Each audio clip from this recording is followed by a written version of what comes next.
हो गया start. So you have already done various methods of finding out whether a project is feasible or not. For example, you have already done NPV method, right?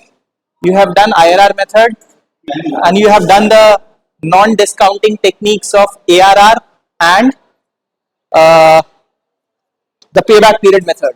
This is what I am assuming before starting this class. सही है? ये सब कर रखा है? Now, when you would have done IRR, so today we'll be doing two methods. That is the first part of the class. Now, these two methods are nothing but a modified version of already the two methods that you've already done. So, one is NPV. The modified version of NPV is net terminal value methods. It's very similar to NPV with just one difference. Similarly, we'll be doing IRR, MIRR, modified internal rate of return, which is a modified version of IRR. So if you know IRR, you'll be able to understand MIRR, and it's simpler to calculate in comparison to IRR. So starting with MIRR, now how did MIRR come into picture? In case of IRR, let's say we take a project, so we'll be taking examples.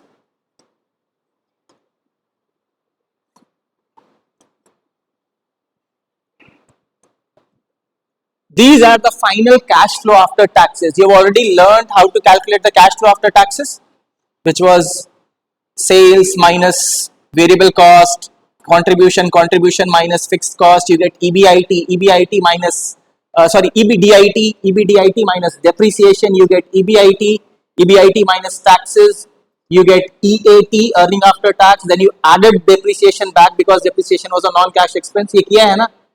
How to calculate the final cash flow after tax. So let's say you already have the cash flow, or you have already calculated the cash flow after taxes for a project. So the project has a life of 3 years. 3 साल का project है.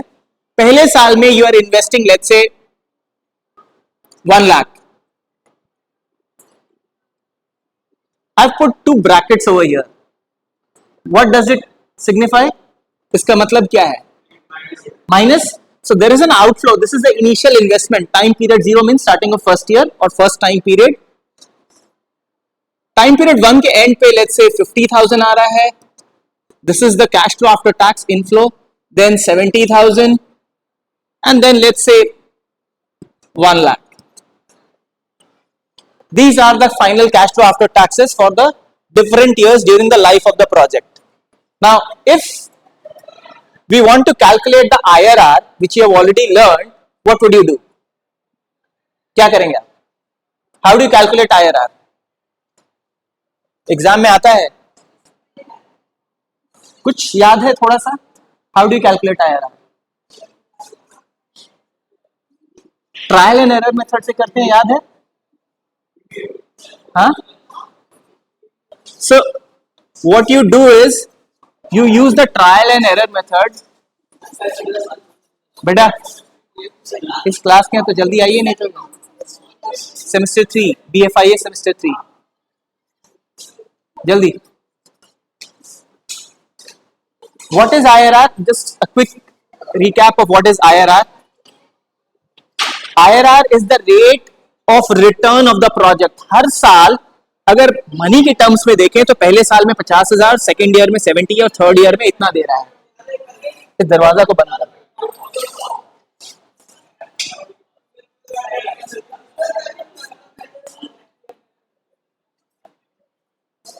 Now this is the return in terms of absolute rupees.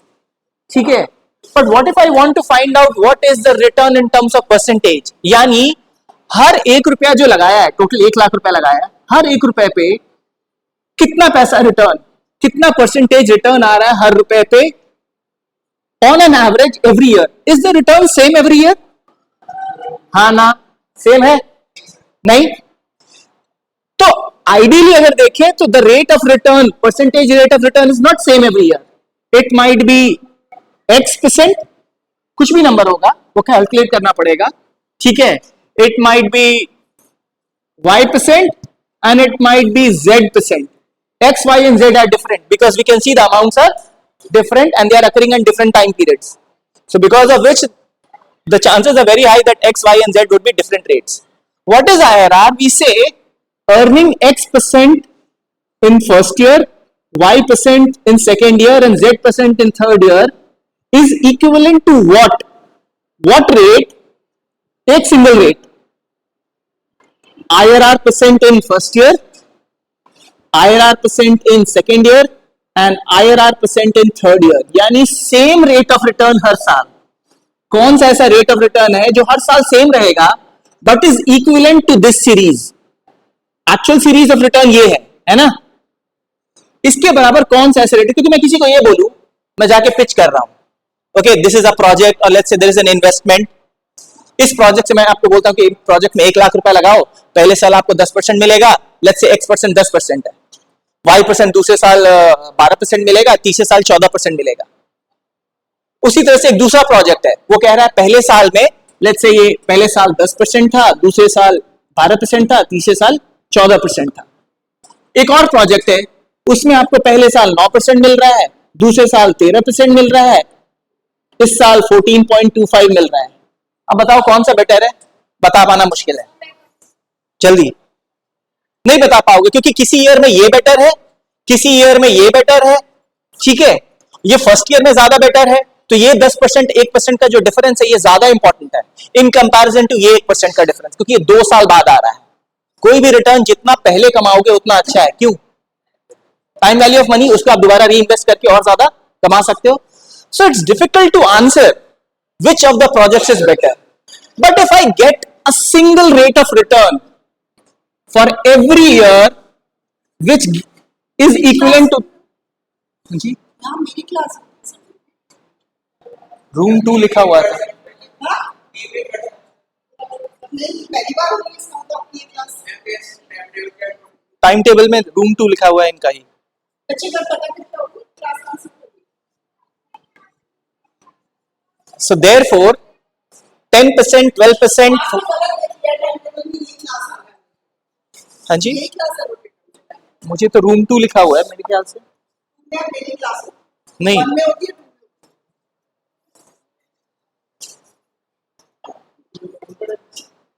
आपको एक बार confirm कर लो आ जाएगा. Ma'am ये room 2 लिखा हुआ है, टाइम टेबल में रूम 2 लिखा हुआ है. आप वहां देखिए ना, ये इसको मत मानिए, वहां रजिस्टर नहीं, मुझे तो ये सेंड करते हैं ना, मैं इसके अकॉर्डिंगली आता हूँ. ये सेट करने से नहीं होगा, वहां वहां कहाँ पे? आपको पता नहीं ऑफिस एंट्रेंस में वहां आपके साइन होते हैं, वहां से आपकी अटेंडेंस शीट मिलेगी. मुझे तो नहीं मिले, मुझे ये इसी के बेसिस पे. तो आपको कुछ भी नहीं, अटेंडेंस तो साइन करते हैं बाद में, वो तो ऑब्वियसली करते हैं. बच्चे से करवाओगे ना आप. हाँ हाँ, तो ये जो कोऑर्डिनेटर है वो मुझे रूम 2. कहाँ हुई है पहली क्लास? नहीं क्लास होगी एवरी संडे यहाँ पे 11:30. नहीं, बट इस बार इससे कोई मतलब नहीं है, आप उससे एक बार कंफर्म करें. एक बार कंफर्म करके आओ और उनको बुला लाना जो यहाँ पे, because recording is on.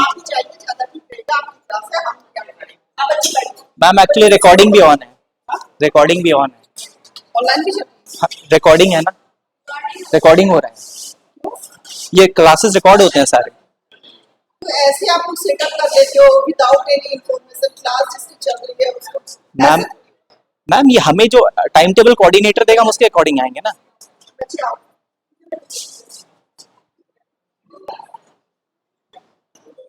Anyways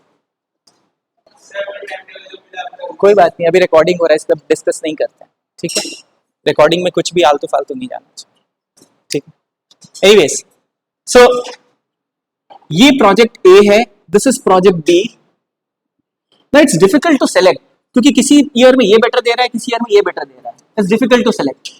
अगर मैं एक single rate of interest, single rate of return निकाल लूं, that 10% in first year, 12% in second year, and 14% in third year is equivalent to what rate of return which is same in every year. ठीक है, so let's say ये आ जाता है मेरा x% every year, x% every year. ये कोई भी number हो सकता है, ये कैलकुलेट करना पड़ेगा. ठीक है, इसका तरीका होता है. So this is my annual average or annualized average rate of return which is equivalent to this series. Similarly इस सीरीज का मैं अगर एक सिंगल रेट ऑफ रिटर्न निकाल लूं which is y% in every year, y% in every year. अब क्या हम कंपेयर कर सकते हैं? x की वैल्यू लेट्स से 10.2 आती है और y की वैल्यू लेट्स से 10.5% आती है। अब बताओ कौन सा प्रोजेक्ट बेटर है? अरे सिंपल है। x अगर ये प्रोजेक्ट ये रिटर्न दे रहा था, सॉरी ये प्रोजेक्ट ये रिटर्न दे रहा था और मैं बोलूं ये 3 साल में is as good as 10.2% which is x%, 10.2% in every year.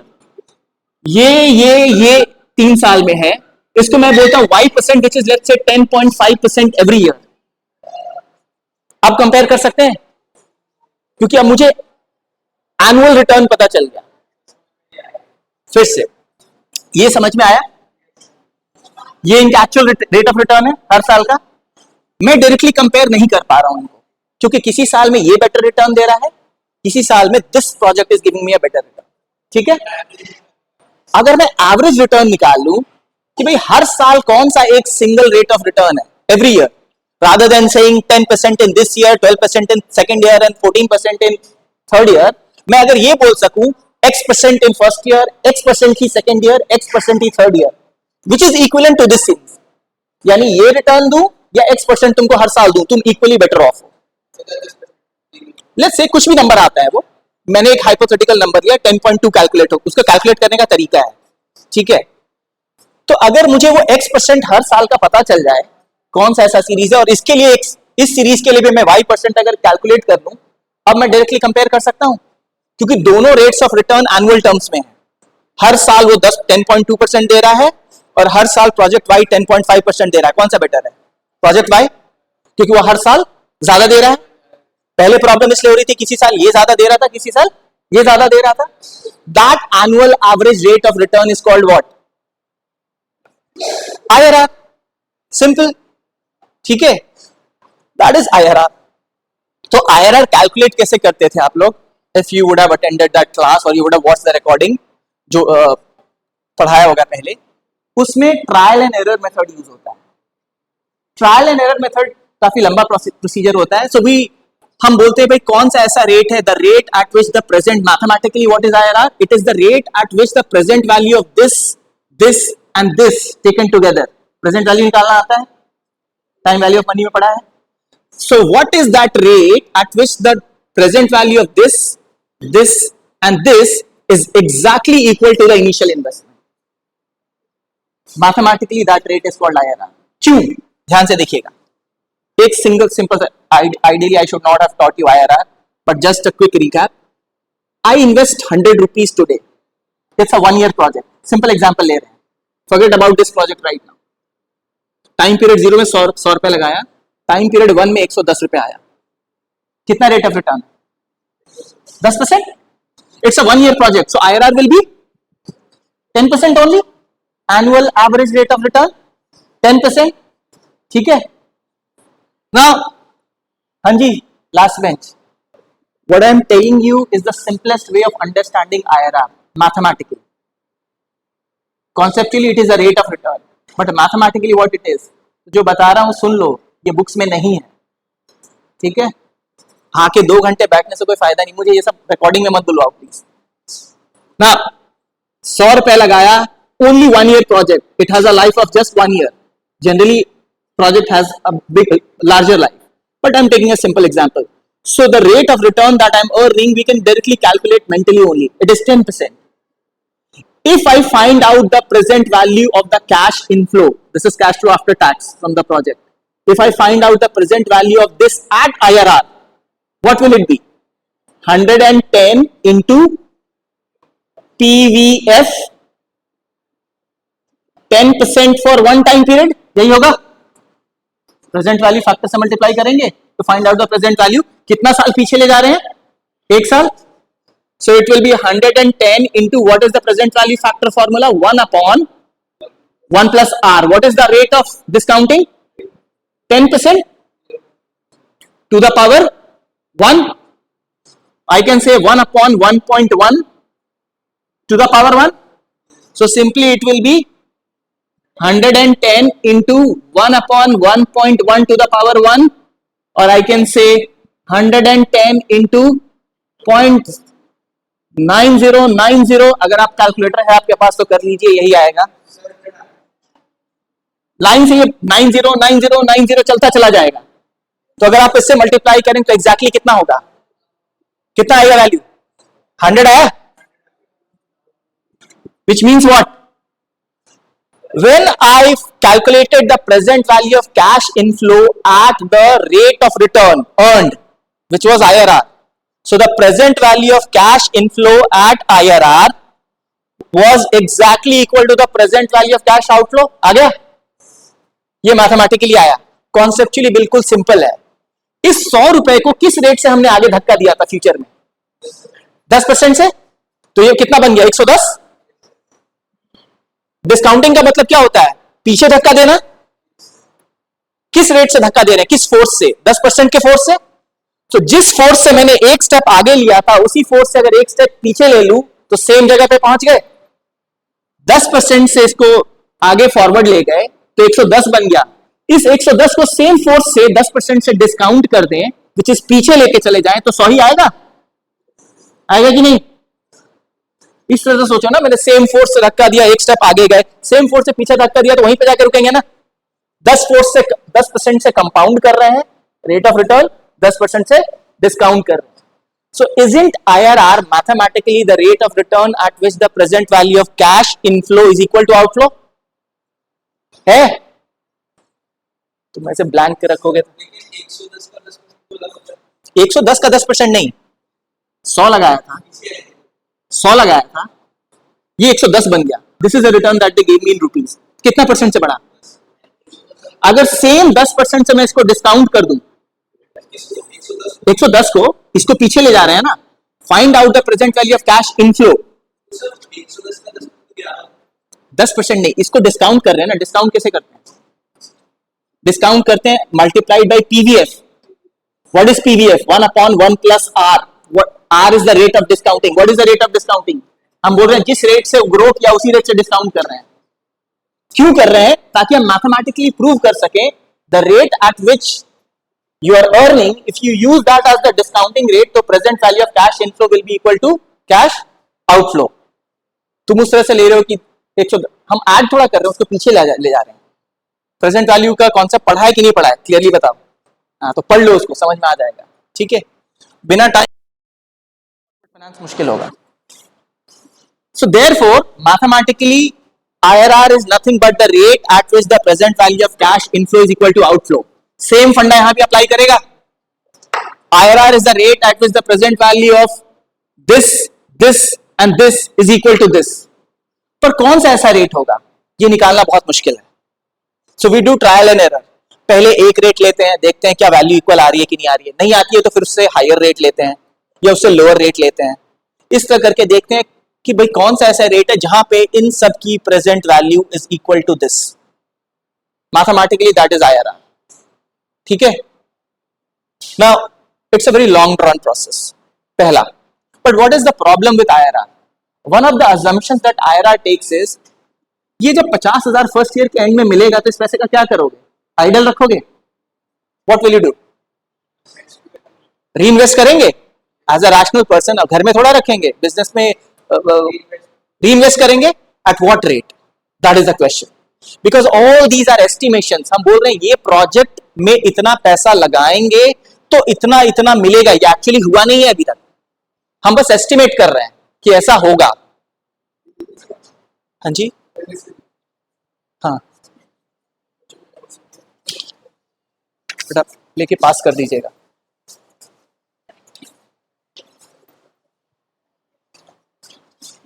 So therefore, जल्दी जल्दी,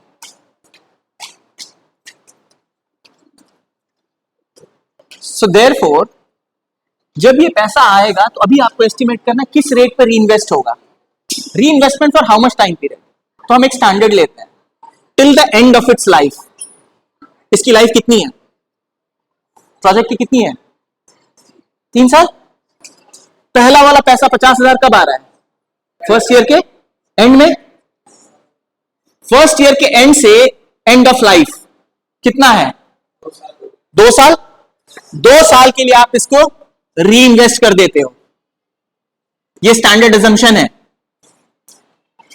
2 साल के लिए अगर आप इसको री इन्वेस्ट कर रहे हो, ठीक है, सो देयरफॉर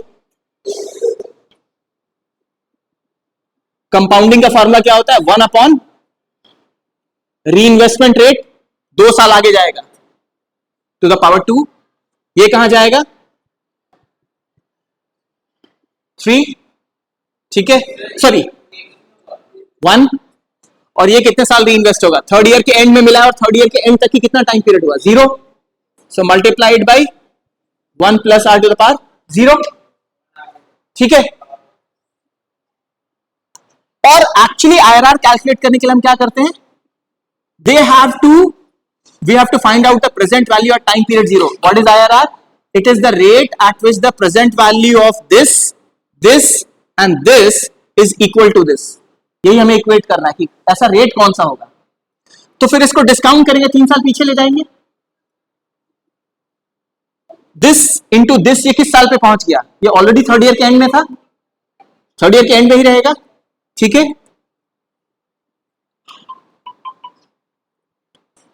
इसको 3 साल पीछे ले जाने के लिए क्या करेंगे? Multiplied by PVF at IRR, 3 साल पीछे, ठीक है। This into this is at the end of 3rd year, उसको 0 टाइम पीरियड पे ले जाने के लिए आईआरआर रेट हमने, जो भी आईआरआर हो हमें नहीं पता है। हाँ, क्या कह रहे हो? हाँ, ये पीवीएफ लगा है, this is whole is PVF, ठीक है। PVF at IRR rate, this again this into this, ये मिला था 2nd ईयर के एंड में, 1 साल आगे ले गए, तो ये टोटल कितना हो गया? 3rd ईयर के एंड का वैल्यू। अगेन इसको पीछे ले जाएंगे 3 साल, ये कहां पहुंच गया? 3rd ईयर के एंड में पहुंच गया।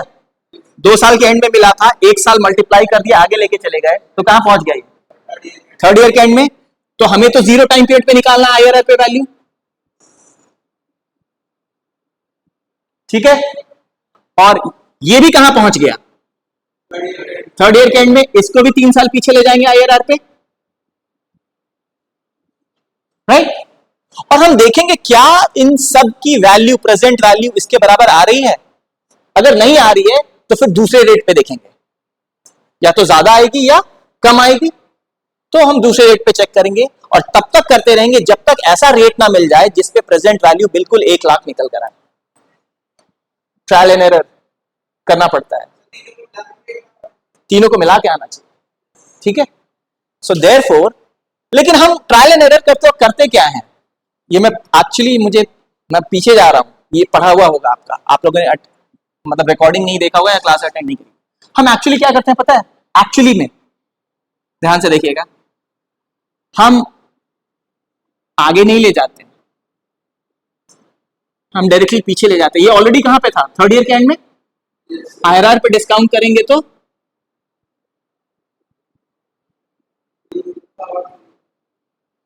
3 साल पीछे गया। ये आगे नहीं ले जाते हैं, डायरेक्टली पीछे ले जाएंगे, multiplied by present value factor 2 साल। आगे नहीं ले जाएंगे, डायरेक्टली पीछे ले जाते हैं। कितना साल पीछे? 1 साल, क्योंकि एक 1st ईयर के एंड में मिला था। ऐसा क्यों कर रहे हैं आईआरआर में? एक पढ़ाया होगा, one of the criticisms is ये इसलिए किया जाता है because IRR assumes that the री इन्वेस्टमेंट रेट, हम क्या कर रहे थे? री इन्वेस्ट कर रहे थे ना, 2 साल के लिए, 1 साल के लिए, 0 ईयर के लिए कर रहे थे। The rate of reinvestment is IRR itself. किस रेट पे री इन्वेस्ट कर रहे हैं? आईआरआर पे ही। ये उसका अजम्पशन होता है। क्यों होता है अजम्पशन? क्योंकि मैथमेटिकली अगर आप देखें, ये एक्चुअली इस तरह से करते हैं। ये एक्चुअली आता क्यों है? मैं यहां पे लिख दे रहा हूं। पहले साल पहला अमाउंट कितने साल आगे जा रहा था? 2 साल, रेट ऑफ री इन्वेस्टमेंट। पीछे कितने साल फिर जा रहा था? याद कीजिए, अभी जस्ट इससे पहले लिखा था 3 साल। दूसरा अमाउंट कितना आगे जा रहा था? 1 साल। पीछे कितने साल जा रहा था?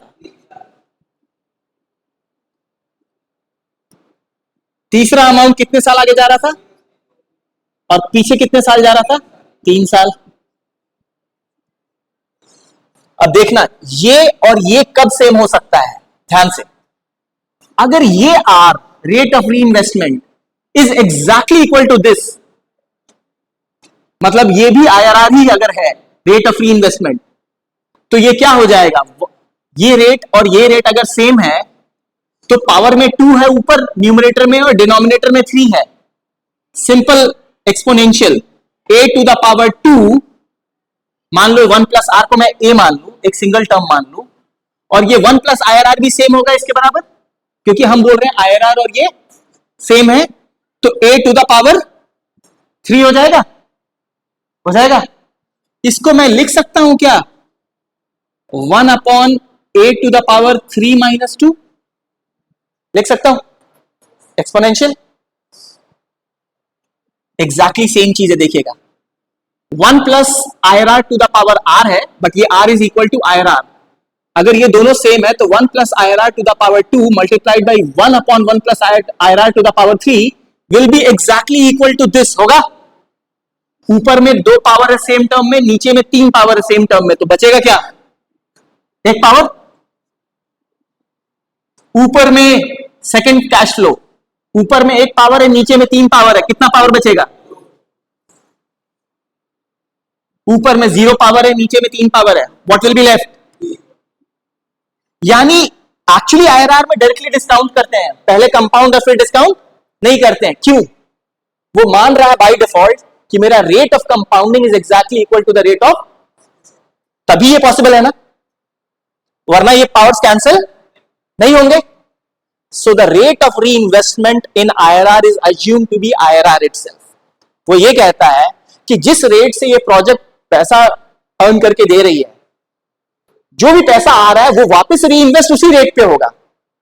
अब एक बात बताओ, क्या ये पॉसिबल है। I get a project which will give me 10% every year, उस प्रोजेक्ट से जो हर साल पैसा आ रहा है, can I get a similar project every year की 10% वाला रिटर्न वाला ही प्रोजेक्ट मिल जाए, क्या ये प्रैक्टिकली पॉसिबल है। कभी मिल सकता है और कभी, लेकिन ये मान के चल रहा है कि हर बार मिलेगा ही मिलेगा। So therefore is the assumption a good one, that is one of the criticisms. IRR का ये री इन्वेस्टमेंट रेट अजम्पशन का ड्रॉबैक है। अब इसको करेक्ट कैसे करते हैं, तो इसमें तो ट्रायल एंड एरर करना पड़ता था, ढूंढना पड़ता था कौन सा ऐसा रेट है जिसमें इक्वल होगा।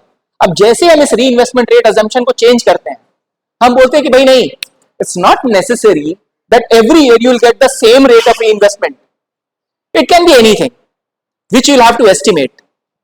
तो अब सेम प्रोजेक्ट को देखिए कैसे सॉल्व करेंगे, ये मैं हटा रहा हूं,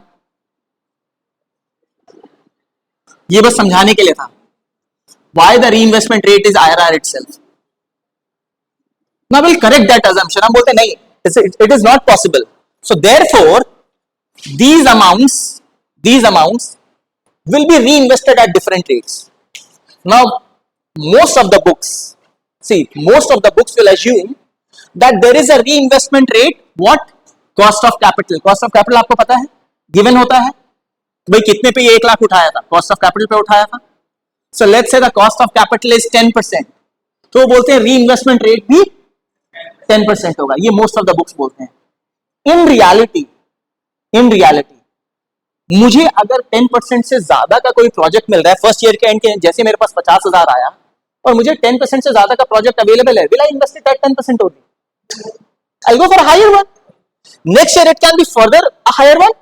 हो सकता है इस साल 12% का कोई प्रोजेक्ट मिल गया, इकोनॉमी में बूम आ गया और ऐसे अच्छे प्रोजेक्ट्स अवेलेबल है जहां 15% मिल रहा है, तो इस 70,000 को मैं कितने पे करूंगा, 15% पे, और ये तो ऑब्वियसली री इन्वेस्ट होगा ही नहीं।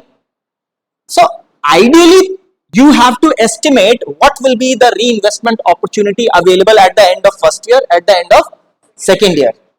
You have in real life, जब आप कंपनी में काम करते हैं आपको ये एस्टिमेट करना पड़ता है, ठीक है। बट बुक्स के हिसाब से, एग्जाम के हिसाब से आप क्या मान के चलेंगे, री investment rate, cost of capital, ठीक है। कॉस्ट ऑफ कैपिटल क्वेश्चन में गिवन होता है। So let's say 10% in the question is cost of capital, तो ये 2 साल आगे जाएगा। कॉस्ट ऑफ कैपिटल 2 साल आगे गया, ये कितने साल आगे जाएगा, और ये कितने साल, this will be 0 only, sorry 1, anything to the power 0 is equal to 1। इसकी वैल्यू निकाल लीजिए, बताइएगा मुझे। This is 1.21 into 50,000। कैलकुलेटर है तो फटाफट करके बताओ, करो। जितना आदत लगाओगे एग्जाम में उतना आसान होगा। Corporate finance is all about using a lot of calculations on calculator. हाँ 65 पूरा बताइए। 60,000 perfect. How much will this one B?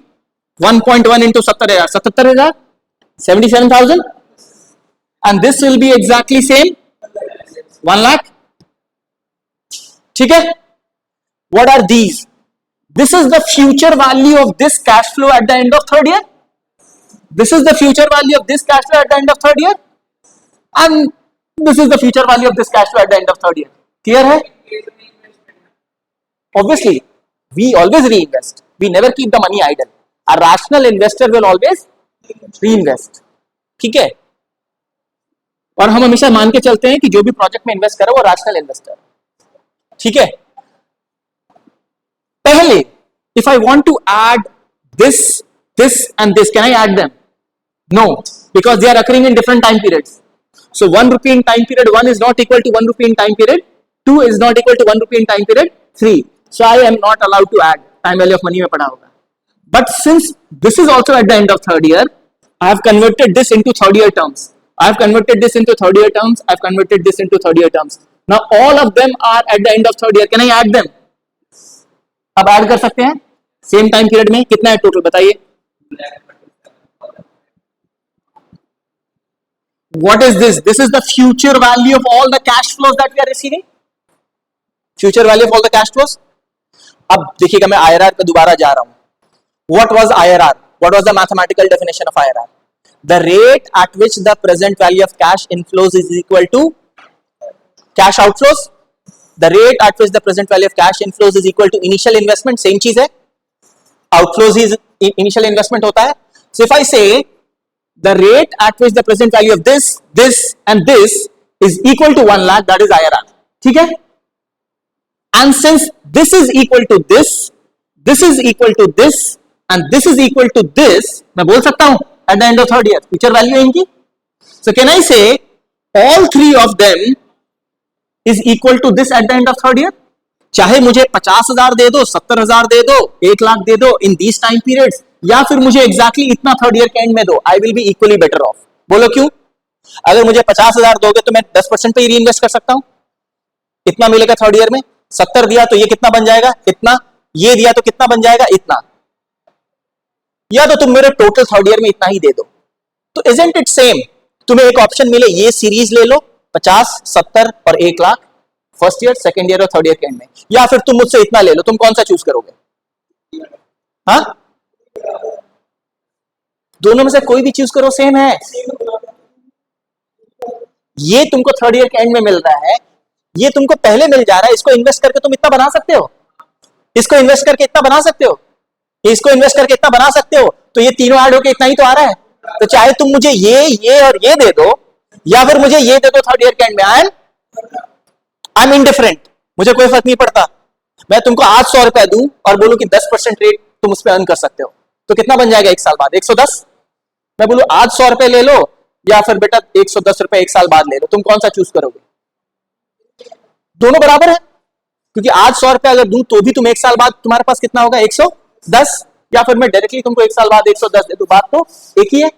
So therefore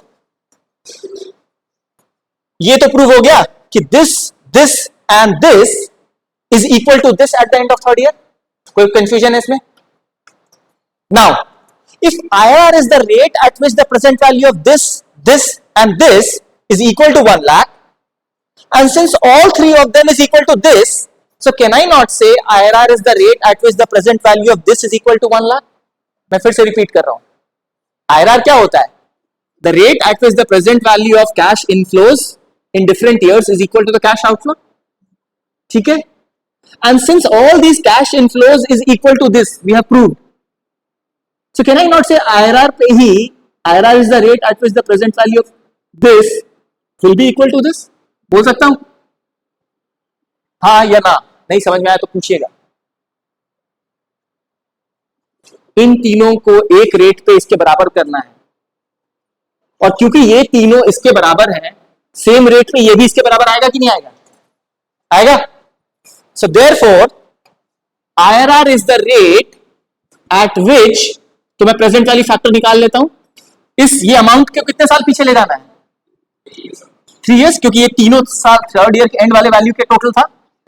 so multiplied by 1/1 plus IRR 3 time periods, ये पीवीएफ हो गया, should be equal to 1 lakh होना चाहिए। Cash outflow, present value of cash inflows is equal to cash outflow. अब इसमें मुझे trial and error करने की जरूरत है क्या? कुछ भी ट्रायल एंड एरर करने की जरूरत नहीं है, सिंपल।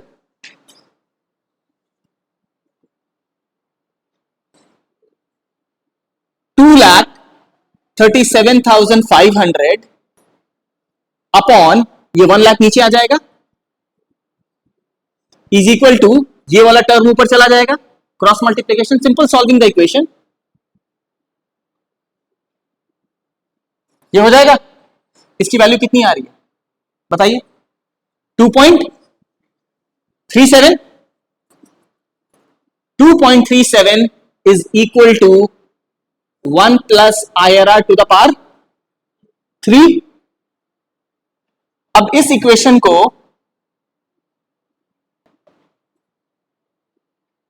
अगर 2.37 का मैं क्यूब रूट ले लूं, यानी मल्टीप्लाइड बाई 1/3, क्यूब रूट का मतलब होता है टू द पावर 1/3। तो if I 2.37 to the power 1/3, दोनों साइड पावर 1/3 से मल्टीप्लाई कर देंगे, तो इस साइड क्या हो जाएगा? 1 plus IRR 1 plus IRR to the power 3 multiplied by 1/3, ये होगा। दोनों साइड का क्यूब रूट ले लिया, 3 कैंसिल, इस साइड सेम रहा। इसका अगर मैं क्यूब रूट निकाल लूं कैलकुलेटर से या फिर लॉग लगा करके, ठीक है, दोनों तरीके से निकाल सकते हैं। सो विच मींस 2.37 का cube root is equal to 1 plus IRR। So therefore IRR क्या होगा? 2.37 का क्यूब रूट -1 इज IRR। कोई भी ट्रायल एंड एरर करना पड़ा? कुछ भी ट्रायल एंड एरर करना पड़ा? नहीं। और एक चीज और बेटर हो गई। क्या बेटर हो गया? क्या बेटर हुआ? We are not assuming that the reinvestment rate is IRR itself. We are assuming it is something else. It cannot always be IRR, but as per the books, it is cost of capital. But in real life, it will be different. पहले साल का 10% पे हो सकता है, दूसरे साल का 20% पे हो सकता है, कुछ भी हो सकता है। आप फ्यूचर वैल्यू रीइन्वेस्टमेंट रेट पे निकाल लीजिए, उन सबको टोटल कर लीजिए, उसकी present value should be equal to the initial investment. ये वैल्यू निकलकर रेट आ जाएगा। और दी अदर वे अराउंड, मुझे लॉग नहीं निकाल, मुझे क्यूब रूट नहीं निकालना है, मेरे पास साइंटिफिक कैलकुलेटर नहीं है। 2.37 is equal to 1 plus IRR to the power 3, यही था फाइनल। इसको मैं ऐसे लिख सकता हूं, 2.37 is nothing but 1 plus IRR। Can I say it is nothing but CVF 1 plus a certain rate to the power 3। मैं बोल सकता हूं 1 plus rate to the power 3 is nothing but CVF, compound value factor. 1 plus R to the power n CVF होता था, 1/1 plus R to the power n PVF होता है, 1 plus R to the power n CVF होता है। So therefore, I can say this is nothing but CVF at IRR% for 3 time periods. बोल सकते हैं? अब मैं देखना स्टार्ट करूंगा इन द CVF टेबल आप लोग यूज करते हैं, PVF CVF टेबल्स होते हैं जो आपको एग्जाम में भी मिलता है। So in the table third time period के अगेंस्ट देखना स्टार्ट करो, कौन सा ऐसा रेट है against which rate the value is 2.37। हो सकता है किसी रेट के अगेंस्ट ना आए, 12% पे हो सकता है आ रहा हो 2.31 और 13% पे आ रहा हो 2.45। लेट्स से मुझे क्या चाहिए? यानी मेरा रेट इन दोनों रेट के बीच में है, इंटरपोलेशन करके आप आंसर निकाल सकते। So this process where the reinvestment rate is not IRR but it is cost of capital as per books, in real life it can be anything, and then we calculate the rate of return. What is that rate? What is the rate of return? This is not called IRR. यहाँ हर जगह मैंने IRR लिखा है, but this will not be IRR. Why?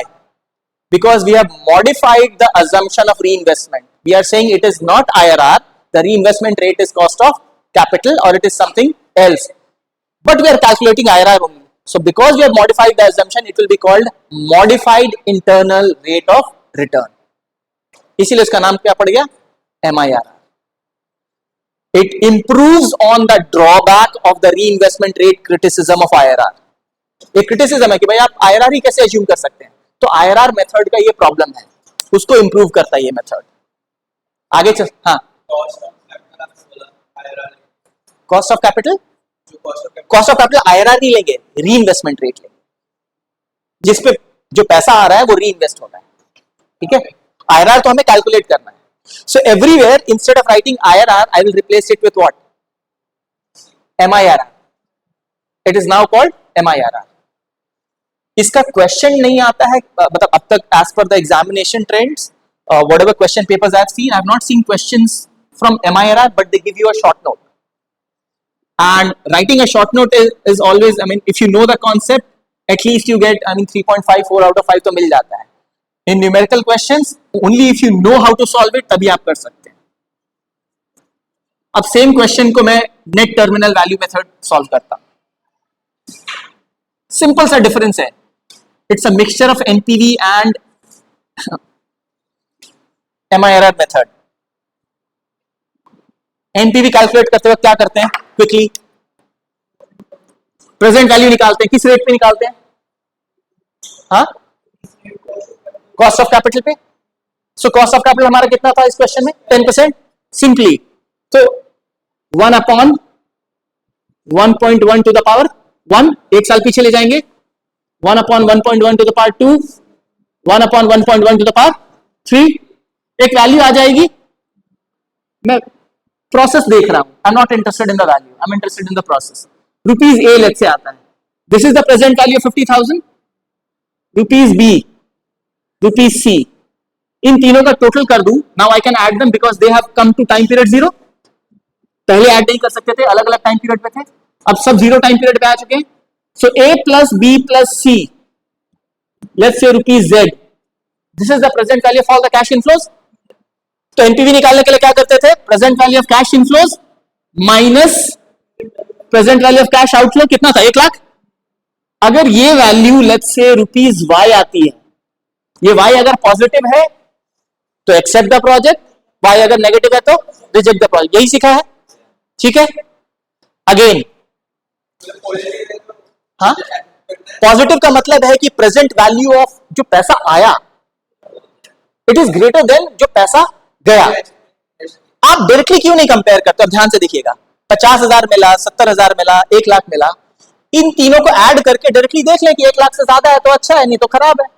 Normal आदमी यही करेगा ना. भाई 1 लाख लगाया, मुझे मिल कितना रहा है? 50, 70 एंड 1 लाख. टोटल कितना हो गया? 2,20,000. सामने वाला बोलेगा यार 1 लाख लगाया, 2,20,000 आया, बहुत बढ़िया बात है. ये 1 लाख कब लगाया था? टाइम पीरियड 0 पे. क्या 1 साल बाद ये 1 लाख ही रहता? ये बढ़ता ना. 2 साल बाद क्या ये 1 ही लाख रहता? और ज्यादा बढ़ता. 3 साल बाद क्या ये 1 ही लाख रहता? और ज्यादा बढ़ता. तो क्या मैं डायरेक्टली इसको इन सब से कंपेयर कर सकता हूं? नहीं. तो इन सबको एक कॉमन टाइम पीरियड में लेकर जाओ. हमने क्या किया? सबको 0 टाइम पीरियड पे लेके गए. इसको 1 साल पीछे, इसको 3 साल पीछे, यानी 0 टाइम पीरियड पे. इन सबका टोटल कितना आ गया? Rupees Z, which is what? 50,000 1 साल बाद दो, 70,000 2 साल बाद दो, और you give me 1 lakh after 3 years is as good as getting rupees Z at time period 0. ये कुछ भी जो भी वैल्यू होगी आप कैलकुलेट कर सकते हैं, ठीक है. ऑब्वियसली इन सब के टोटल से कम होगी क्योंकि हम डिस्काउंट कर रहे हैं. तो मुझे अगर आज ही प्रोजेक्ट पे 1 लाख लगा के आज ही सारा पैसा मिल जाता, एक्चुअल में ऐसा होगा क्या? रियल में तो प्रोजेक्ट 1 साल बाद प्रॉफिट देगा, फिर 2 साल बाद देगा, फिर 3 साल बाद देगा. लेकिन अज्यूमिंग हम सारा कुछ जीरो टाइम पीरियड पे कर रहे हैं, यानी आज ही पैसा लगाया और सारा रिटर्न भी Z रुपीस के फॉर्म में आज ही आ गया। अगर ये Z 1 लाख से ज्यादा है, यानी लगाया 1 लाख था और आज ही के डेट में मुझे 1 लाख से ज्यादा मिल गया, तो Z 1 लाख से ज्यादा है, तो ये क्या होगा? पॉजिटिव। यानी मेरा वेल्थ 1 लाख से स्टार्ट किया था और आज ही के डेट में बढ़कर 1 लाख से ज्यादा हो गया, तो बेटर है कि नहीं? इसीलिए हम प्रोजेक्ट को एक्सेप्ट कर लेते हैं इफ इट इज पॉजिटिव। और अगर ये Z 1 लाख से कम है, यानी आज 1 लाख से स्टार्ट किया लेकिन वापस 1 लाख से कम मिला, तो ये Y क्या हो जाएगा? नेगेटिव। तो हम रिजेक्ट कर देते हैं। ये Y को NPV क्यों बोलते हैं? Present value of cash inflow minus present value of cash outflow. जो बच रहा है वो नेट वैल्यू है। नेट कितना और किस टर्म्स में है? प्रेजेंट वैल्यू टर्म्स में, इसीलिए उसका नाम रखा गया है net present value. Net value नहीं है क्योंकि वो प्रेजेंट वैल्यू टर्म्स में है, तो नाम भी लॉजिकली रखा गया है। अगर आप अच्छे से पढ़ेंगे तो देखेंगे एक एक चीज। I don't have so much of time with you, ठीक है, बट मतलब कॉन्सेप्चुअली अगर क्लियर है ना, तो आपको आगे किसी भी फाइनेंस सब्जेक्ट में प्रॉब्लम नहीं होगी। These concepts you will use in all the finance subjects that you study in your fourth semester, fifth semester, valuation, IAPM, सब जगह यूज होगा। So time value of money concept has to be very very clear. Now, अब ध्यान से देखिएगा, हम directly discount कर रहे थे 1 साल पीछे, 2 साल पीछे, 3 साल पीछे। ये जो पैसा आया, आइडियली ये री इन्वेस्ट होगा। Same concept. हम नॉर्मल एजम्पशन कब तक का लेते हैं? Till the end of the life time. यानी ये कितने साल आगे जाएगा? 2 साल आगे। ये कितने साल आगे जाएगा? 1 साल आगे। और ये कितने साल आगे जाएगा? Zero time period. तो इसको 2 साल आगे ले जाते तो कहां पहुंच जाता है? थर्ड ईयर के एंड में। तो हम उसको कितने साल पीछे लाते? 3 इयर्स पीछे लाते। थर्ड ईयर के एंड में चला गया तो कितने साल पीछे लाएंगे? 3 साल पीछे। हम डायरेक्टली 1 साल पीछे ला रहे हैं, क्यों? सेम चीज, 2 साल a to the power 1 plus reinvestment rate to the power 2 multiplied by 3 साल पीछे 1 प्लस वैक कॉस्ट ऑफ कैपिटल। इसी पे डिस्काउंट कर रहे थे ना, 10% मेरा कॉस्ट ऑफ कैपिटल था, टू द पावर 3। हम डायरेक्टली 1 साल पीछे ले जा रहे हैं, क्यों? वो क्या अज्यूम कर रहा है? Rate of reinvestment is exactly equal to वैक। एनपीवी क्या अज्यूम करता है? Rate of reinvestment it is equal to वैक, तभी वो डायरेक्टली डिस्काउंट कर रहा है। अगर ये दोनों रेट सेम नहीं होंगे तो क्या ये कैंसल आउट होगा पावर? सेम वही वाला कॉन्सेप्ट जो एमआईआरआर में कर रहे थे, which means the rate of reinvestment is WACC itself in NPV method. In real life it can be something else. तो उस केस में हम क्या करते हैं? सिंपल, डायरेक्टली डिस्काउंट नहीं करेंगे, जस्ट लाइक एमआईआरआर। पहले क्या करेंगे? कंपाउंड करेंगे। किस रेट पे? मेरा WACC 10% है, लेट्स से रेट ऑफ री इन्वेस्टमेंट आपको क्वेश्चन में दे रखा है 12% और 8%, whatever is given, it will be given in the question. In real life nothing is given. आपको हर चीज एस्टिमेट करना है। ये एस्टिमेशन है कि आज 1 लाख लगाएंगे तो 1 साल बाद 50,000 मिलेगा। ये सारा एस्टिमेशन चल रहा है। रियल लाइफ में अभी आपने इन्वेस्ट किया नहीं, आप तो सोच रहे हो कि इन्वेस्ट करें या ना करें। You are doing this whole analysis to decide whether to accept this project और नॉट। ये सारे एस्टिमेशंस हैं, तो आपको ये भी एस्टिमेट करना पड़ेगा कि 1 साल बाद ये किस रेट पे री इन्वेस्ट कर पाएंगे। तो लेट्स से आपके क्वेश्चन में जनरली सेम रेट रहता है हर साल का, रियल लाइफ में सेम रेट नहीं होता। हर साल रेट ऑफ री इन्वेस्टमेंट अलग होगा आइडियली, बट क्वेश्चन में लेट्स से 12% दे रखा है, तो ये कितना आगे जाएगा? 1 प्लस आर 1 प्लस 12% 1.12, 2 साल आगे। ये कितने साल आगे? 1 साल आगे। और ये इसका वैल्यू बताइएगा। दिस इज 1.12 का स्क्वायर। कैलकुलेटर अगर है तो 1.12 इंटू 1.12 करो, कितना आ रहा है? एंड देन मल्टीप्लाइड विद 50,000, कितना आ रहा है? 700 एंड दिस इंटू 1.12 क्योंकि टू द पावर 1 है 78,000, और ये तो सेम रह जाएगा।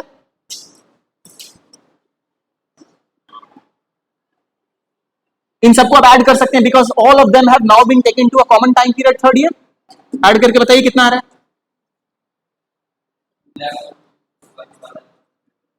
400, 2,40,000,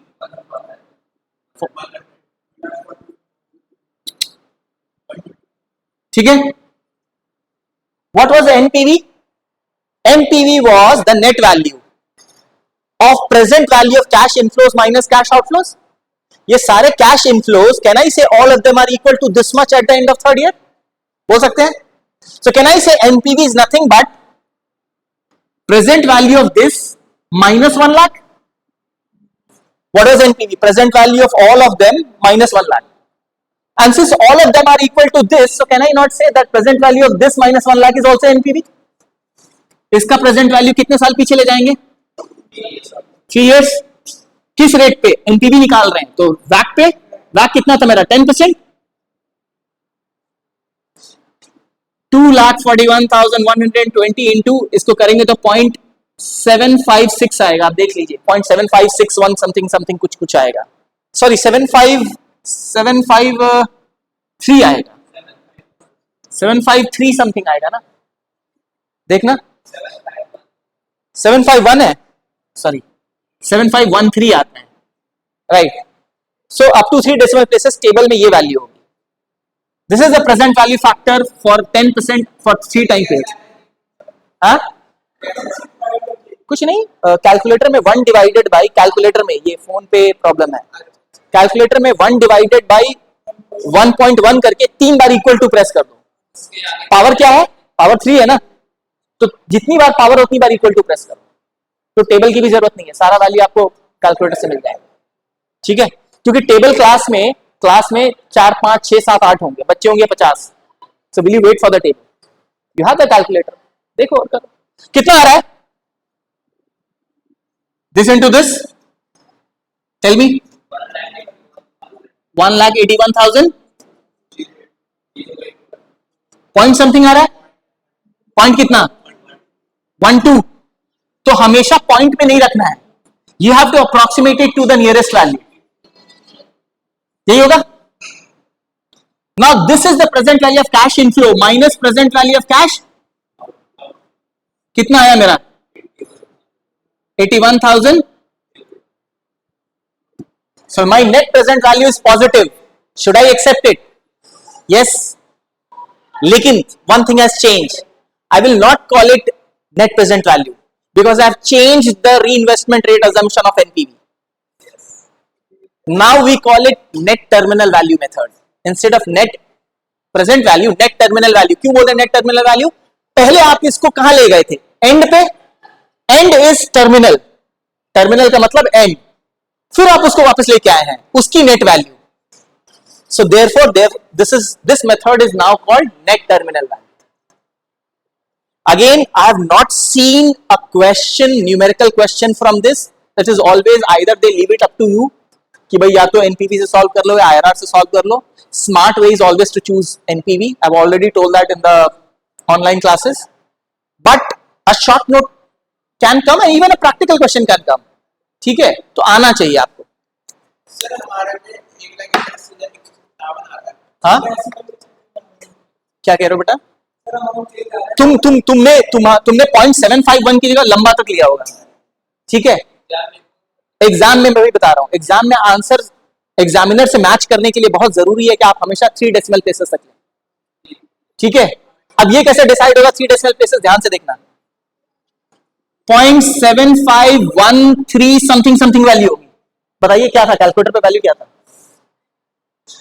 पूरा बताओ. ये चीज मैं बता दे रहा हूं, ये एक हैक है जिससे आप सबका आंसर सेम आएगा. 801.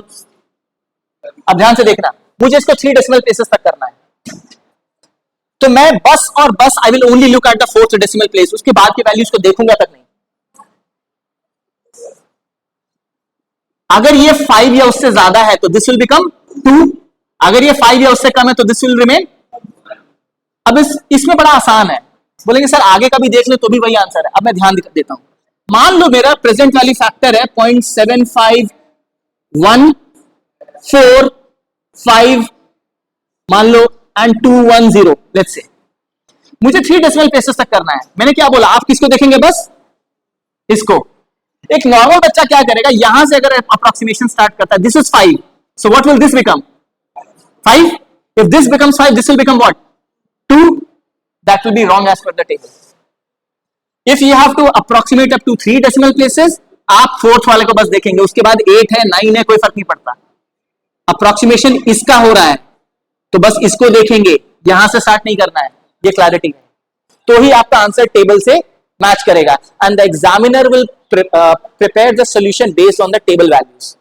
बुक में भी आप देखेंगे हमेशा, look at any book that's mentioned in your course readings, it gives you all the solutions based on 3 decimal places values. तो टेबल मेरे पास नहीं भी है तो भी मैं टेबल से वैल्यू मैच कर सकता हूं without waiting for the table. कितना वेट करोगे, हर क्वेश्चन में टेबल की जरूरत है. Can we move ahead? So these were the 2 extra methods. Now we'll start with a new chapter. You have done cost of capital, right? Now in financing decision, अब सुनने वाला part थोड़ा सा ज्यादा है. I do not have the, but anyways, if you listen, now here we don't have present value factors and all that. It's a simple conceptual understanding. And there are a couple of numericals which we just do for practice purposes to understand.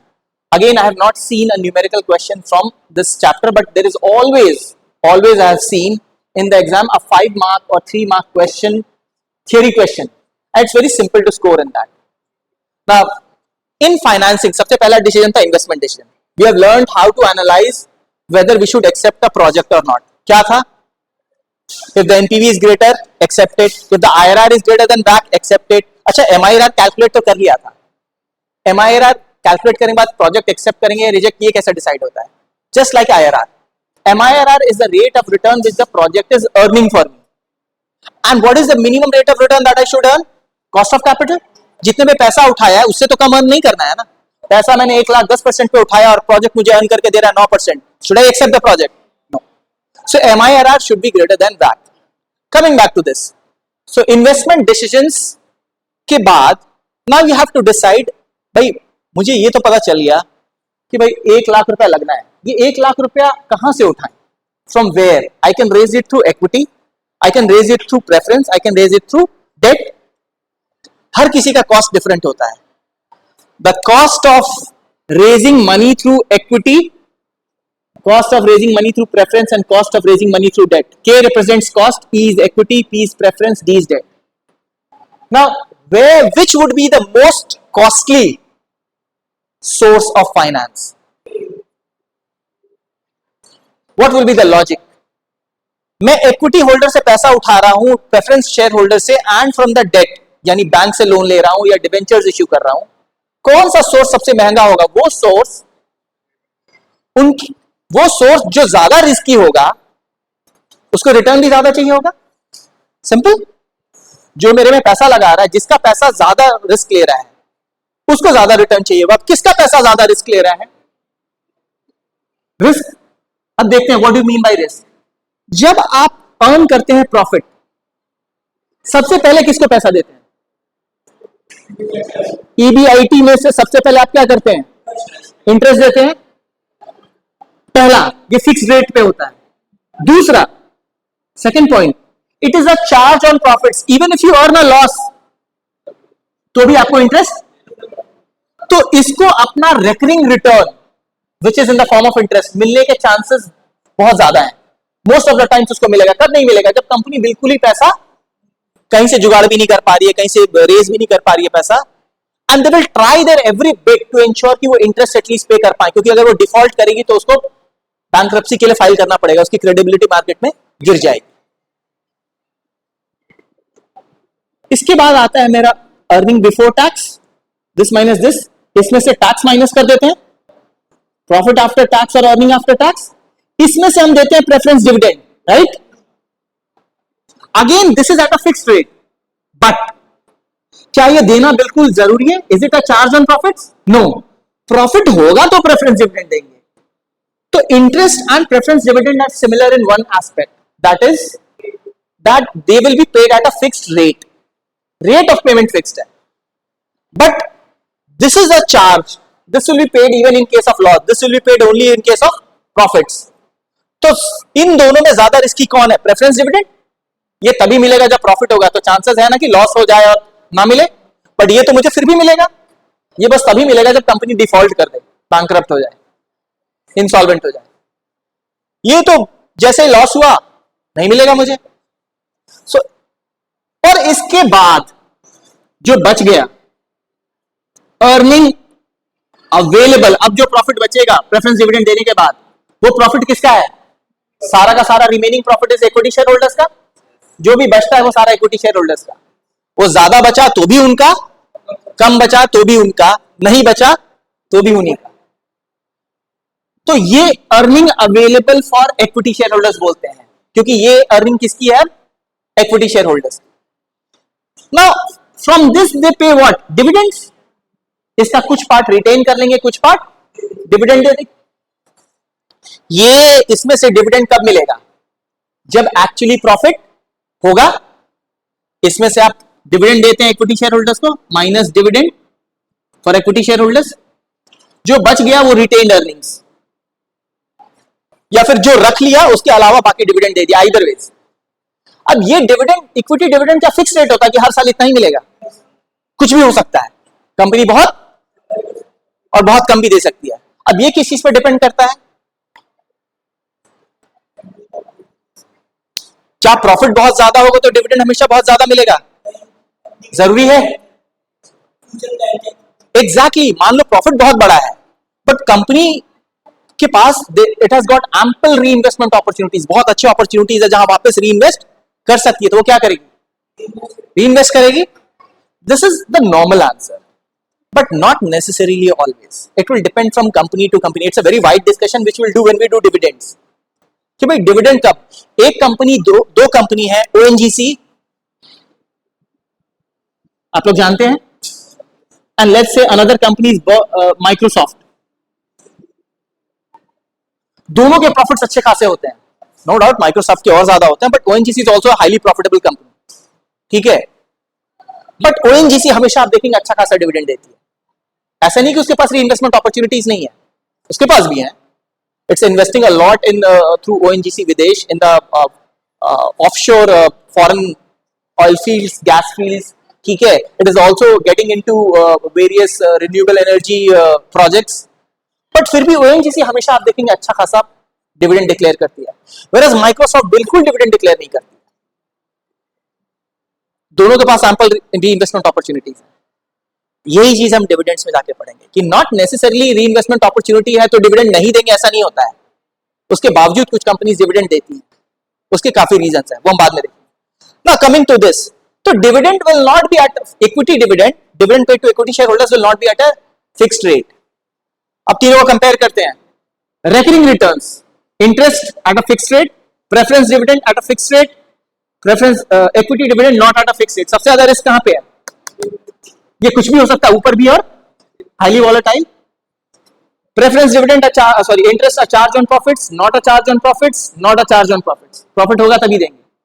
So therefore सबसे ज्यादा मिलने के chances interest हैं, उसके बाद मिलने के chances, और उसके बाद मिलने के चांसेस इसके हैं। तो सबसे ज्यादा रिस्क इक्विटी शेयर होल्डर का रिकरिंग रिटर्न मिलने में, उससे कम रिस्क प्रेफरेंस शेयर होल्डर्स का, उससे कम रिस्क डिबेंचर्स या लोन प्रोवाइडर्स का, ठीक है। ये हुआ पहला एस्पेक्ट रिस्क का। दूसरा एस्पेक्ट, अगर कंपनी डूब जाती है या कंपनी बंद हो जाती है, they will sell off their assets and they will return the money. सबसे पहला पैसा किसको लौटाया जाएगा?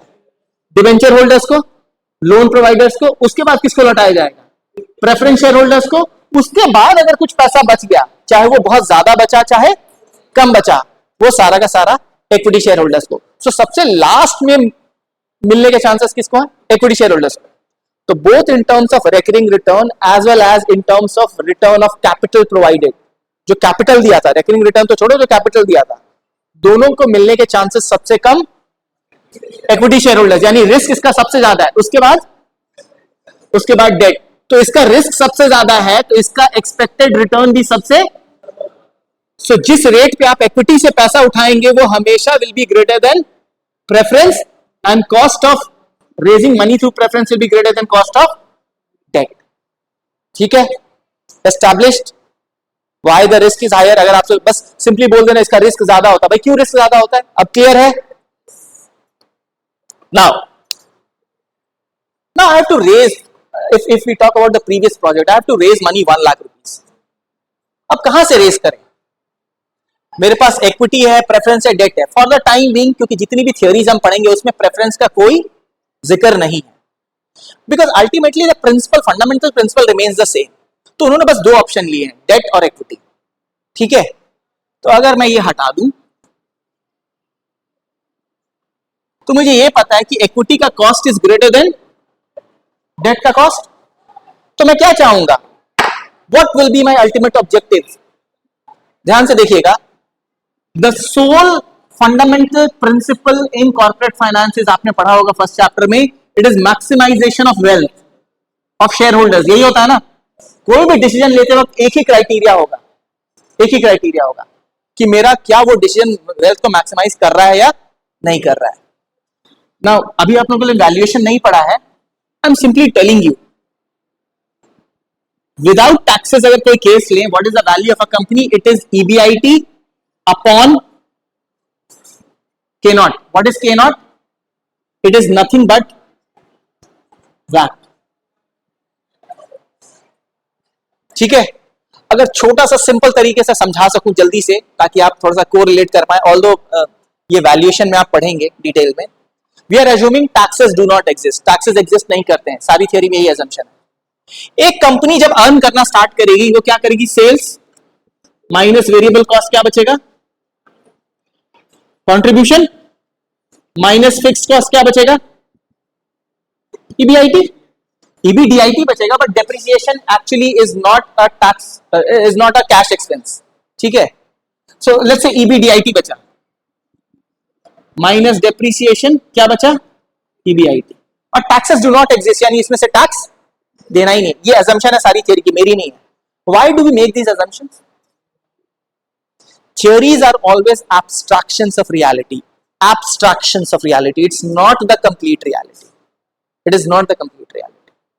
तो हम उसमें कुछ चीजें सिंपल कर देते हैं कि ये ऐसा ही होगा. जैसे आपने लॉ ऑफ डिमांड पढ़ा है, हम क्या मानते हैं? Other factors remaining constant unchanged ceteris paribus. क्या सच में अदर फैक्टर्स कांस्टेंट होते हैं? नहीं. सो देयरफॉर यहां पे भी कुछ चीजें हम अज्यूम करते हैं to make it simple and try to develop और फाइंड आउट अ रिलेशनशिप. वही चीज कर रहे हैं. अब ये ईबीआईटी जो है, सारे खर्चे कर दिए, अब ये किसके बीच में बटेगा? डेट होल्डर्स एंड इन्हीं का तो हिस्सा है. मैंने बोला 2 ही जगह से पैसा आ रहा है, डेट और इक्विटी से, प्रेफरेंस नहीं है. अब इसमें से टैक्स भी नहीं देना है, तो ये जो बचा हुआ पैसा है इंटरेस्ट और इक्विटी शेयर होल्डर्स का हुआ, तो डेट होल्डर्स और इक्विटी शेयर होल्डर्स का. Let's say my capital is fixed and my earning is also fixed every year. ठीक है, क्यों अर्निंग फिक्स्ड है? अर्निंग बढ़ भी सकती है. मैं बोल रहा हूं कि जितना भी इंटरेस्ट इसको देना है तुमने इसको दे दिया, बाकी बचेगा जो, वो क्या होगा? Earning available for equity share holders. बचा हुआ पैसा हम बोले सारा का सारा डिविडेंड दे दो, 100% डिविडेंड पे आउट रेशियो. जो भी अर्निंग्स है, EBIT minus interest, earning before tax. हमने अज्यूम किया है taxes are 0, so therefore no tax. Earning after tax minus preference dividend, हमारे पास प्रेफरेंस शेयर कैपिटल है ही नहीं, so preference dividend 0. So therefore earning available for equity is as good as this. This is as good as earning before tax. So earning before tax पूरा का पूरा किसका है? इक्विटी शेयर होल्डर्स का. और हम बोल रहे हैं 100% dividend pay out ratio. This is another assumption. यानी जितना भी आप अर्न इक्विटी शेयर होल्डर्स के लिए कर रहे हैं, सारा का सारा आप उनको दे दे रहे हैं. कुछ भी रिटेन, अगर आप कुछ भी रिटेन नहीं कर रहे हैं तो आपका प्रोजेक्ट का कुछ एक्सपेंशन हो रहा है क्या? आप कुछ री इन्वेस्ट कर रहे हैं? नहीं. मैं इस क्लास में एक भी बेंच एक्स्ट्रा ना लगाऊं तो मैं बाकी एक्स्ट्रा बच्चे बैठा पाऊंगा? नहीं. तो क्या मेरा रेवेन्यू फ्रॉम दिस क्लास बढ़ेगा? नहीं. दूसरा तरीका रेवेन्यू बढ़ाने का क्या है? मैं हर बच्चे की फीस बढ़ा दूं. दैट इज अनदर वे कि भाई मेरा कैपिटल एसेट्स सब सेम है, आई एम नॉट री investing, so my amount of assets is same, capacity same है इस क्लास की, बट मैं फीस बढ़ा दूं. हम यहां पे मान के चलते हैं कि the rate of return remain same, यानी कि इन अनदर वर्ड्स एग्जांपल दूं तो हर बच्चे से फीस भी हम चेंज नहीं करेंगे. सारी चीजें सेम रहेगी, तो मेरा रेट ऑफ रिटर्न भी अगर सेम रहेगा तो हर साल ईबीआईटी सेम आएगा। हर साल अगर ईबीआईटी सेम आएगा तो मेरा same earning available for equity होगा, और सारा अर्निंग अवेलेबल फॉर इक्विटी हम क्या कर रहे हैं, डिविडेंड दे रहे हैं, यानी हर साल डिविडेंड भी सेम होगा। ये मेरा EBIT is the return on the total capital invested, and capital was raised through debt and equity. तो अगर अब देखिएगा सेम कैपिटल बजटिंग यूज होगा अभी जो कर रहे थे, बस थोड़ा सा एक चीज डिफरेंट होगी, ये वाला फॉर्मूला निकल कर आएगा। देखिएगा हर साल फर्स्ट ईयर के एंड में मैंने कितना कमाया डेट और इक्विटी शेयर होल्डर्स के, ईबीआईटी दोनों मिलाकर के, सेकेंड ईयर में भी उतना ही कमाया, थर्ड ईयर में भी उतना ही कमाया, and it's a going concern concept. Business हमेशा यानी हर साल ईबीआईटी ही अर्न करेंगे, constant amount every year at regular intervals, same amount at regular intervals of 1 year, and it is continuing for ever. इस series को क्या बोलेंगे? क्या ये परपेचुइटी नहीं कहलाएगा? परपेचुइटी पढ़ा है टाइम वैल्यू ऑफ मनी में। Perpetuity is constant, annuity is constant amount every year eight the and, every year for a finite time period. जैसे हम रेकरिंग डिपॉजिट करते हैं, हर महीने या हर 3 महीने पे सेम अमाउंट डालते हैं, पर फाइनाइट टाइम पीरियड के लिए होता है। यहां पे ये बिजनेस हमेशा चल रहा है और ये कांस्टेंट अमाउंट है, तो ये परपेचुइटी हो गया। अब मुझे अगर ईबीआईटी 1 फर्स्ट ईयर, ईबीआईटी 2 और इस तरह करके EBIT till what time period, infinity, going concern concept. ये मेरे इनफ्लोज है कि नहीं? ये मेरे इनफ्लोज है, और मेरा आउटफ्लो क्या था? जो मामा ने कैपिटल इन्वेस्ट किया था, राइट? हम बोल रहे what is the value of this company, इस कंपनी के लिए तुम कितना वैल्यू देना चाहोगे, कितने में खरीदना चाहोगे इस कंपनी या बिजनेस को, मैक्सिमम कितना वैल्यू देना चाहोगे? लॉजिकली मैं इस टेबल को खरीद के कोई बिजनेस रन करना चाहता हूं, क्लास लेना चाहता हूं। ये टेबल एसेंशियल इक्विपमेंट है मेरे क्लास कंडक्ट करने के लिए। बच्चे आएंगे, उनसे फीस चार्ज करेंगे, मैं मैक्सिमम इस टेबल के लिए कितना देना चाहूंगा, मैक्सिमम। मैं बोलूंगा इस टेबल की वैल्यू क्या है, ये टेबल मेरे लिए वैल्यूएबल क्यों है, it will help me generate revenue from the class. तो इस टेबल से मैं मैक्सिमम जितने वैल्यू की सर्विसेज दे सकता हूं, उससे ज्यादा पैसा मैं क्या इसके लिए पे करना चाहूंगा? भाई ये मुझे अर्न करके 1 लाख दे रहा है, मैं इससे ज्यादा का तो नहीं खरीदूंगा ना, मैक्सिमम कितना दूंगा? 1 लाख, ताकि एटलीस्ट मेरे पॉकेट से कुछ ना जाए, जितना लगाया उतना तो वापस आ जाए।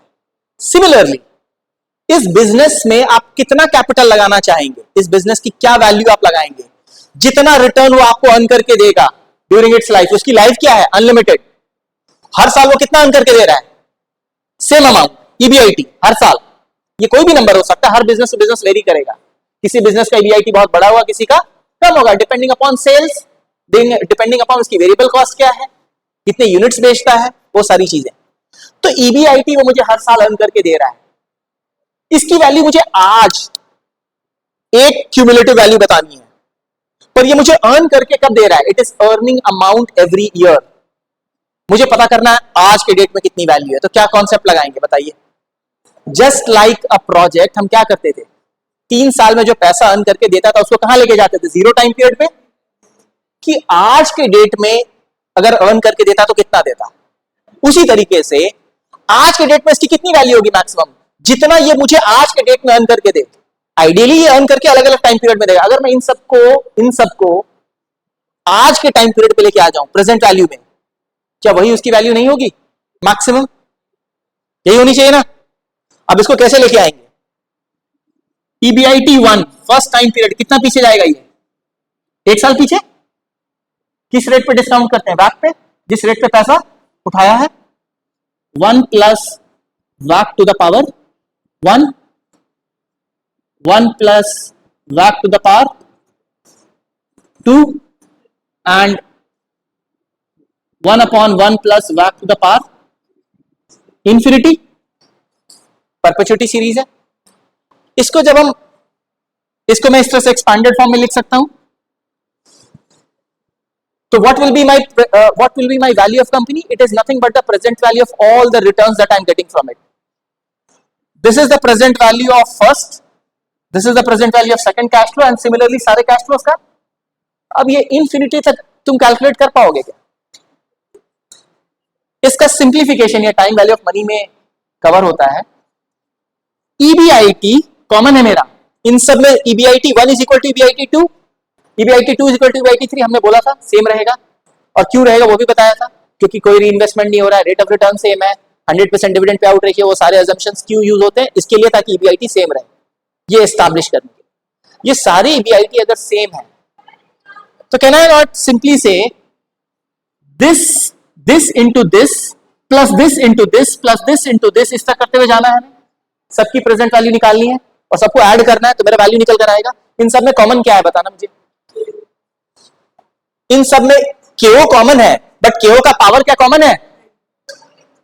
तो क्या मैं इनको ऐड कर सकता हूं? नहीं। बट इन सब में ईबीआईटी के ऊपर कोई पावर नहीं है और सारे ईबीआईटी सेम है। So can I not factorise कि EBIT into this plus EBIT into this plus EBIT into this को मैं डायरेक्टली ऐसे नहीं लिख सकता हूं। ईबीआईटी कॉमन फैक्टराइज कर दिया into with in brackets 1/1 plus WACC to the power 1 plus 1/1 plus WACC to the power 2। ये कहां तक चला जाएगा?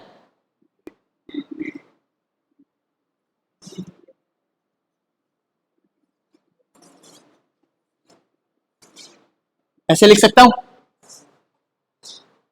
दिस इंटू दिस मेरा फर्स्ट टर्म हो जाएगा which was first year present value cash flow, this into this मेरा second year का present value cash flow and so on and so fourth.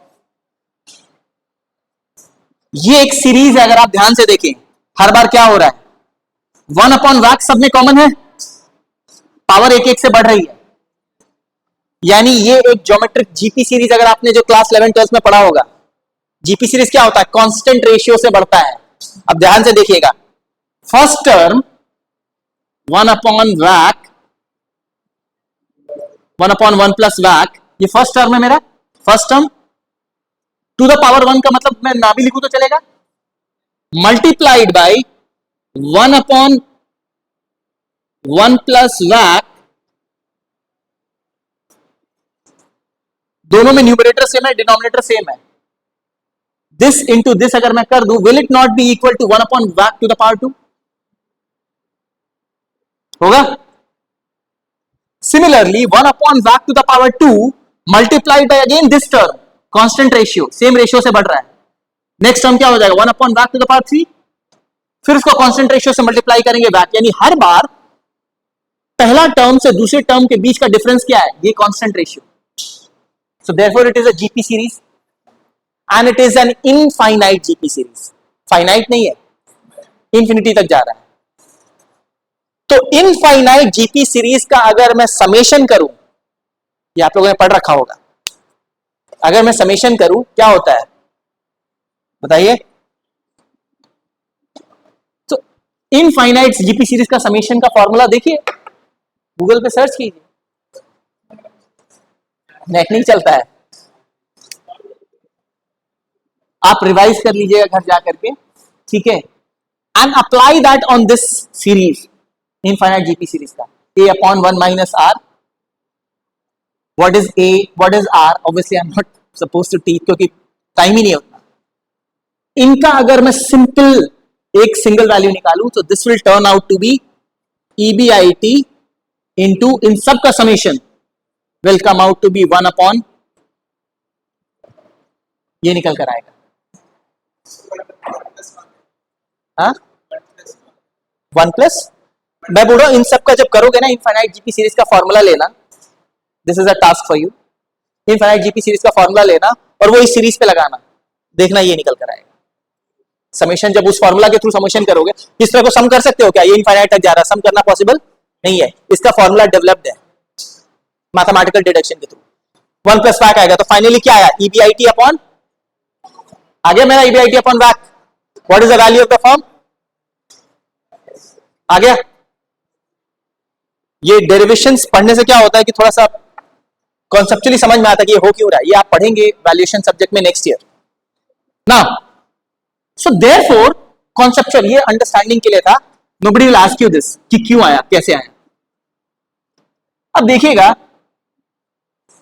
Value is measured in terms of wealth of the share holders. मैं wealth को maximise करना चाहता हूं, तो मैं क्या चाहूंगा, ये जो फॉर्मूला है इसकी वैल्यू मैक्सिमम हो, क्योंकि यही रिप्रेजेंट कर रहा है वैल्यू ऑफ द फर्म.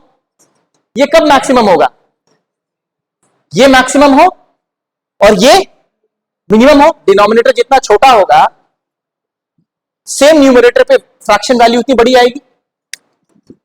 10/2 करूं और 10/1 करूं, कौन सा ज्यादा बड़ा आएगा? 10/1. तो मेरा अगर EBIT सेम रहता है, अगर मैं I am able to achieve a lower WACC, my overall fraction value which is the value of the firm will increase. EBIT depends on what? EBIT किस पे डिपेंड करता है? EBIT comes from sales minus variable cost minus fixed cost. ठीक है, ये सारे, ये कहां से आता है? इन्वेस्टमेंट डिसीजन से. भाई कहां इन्वेस्ट कर रहे हो, वहां से डिसाइड होगा कौन सा प्रोडक्ट बना रहे हो, कितना बना रहे हो, कितने पे बेच रहे हो. ये कहां से डिसाइड होगा? अगेन इन्वेस्टमेंट डिसीजन से. किस टाइप की टेक्नोलॉजी में इन्वेस्ट कर रहे हो, what kind of raw materials you are using, what is the efficiency of production. तभी वेरिएबल कॉस्ट डिसाइड होगा.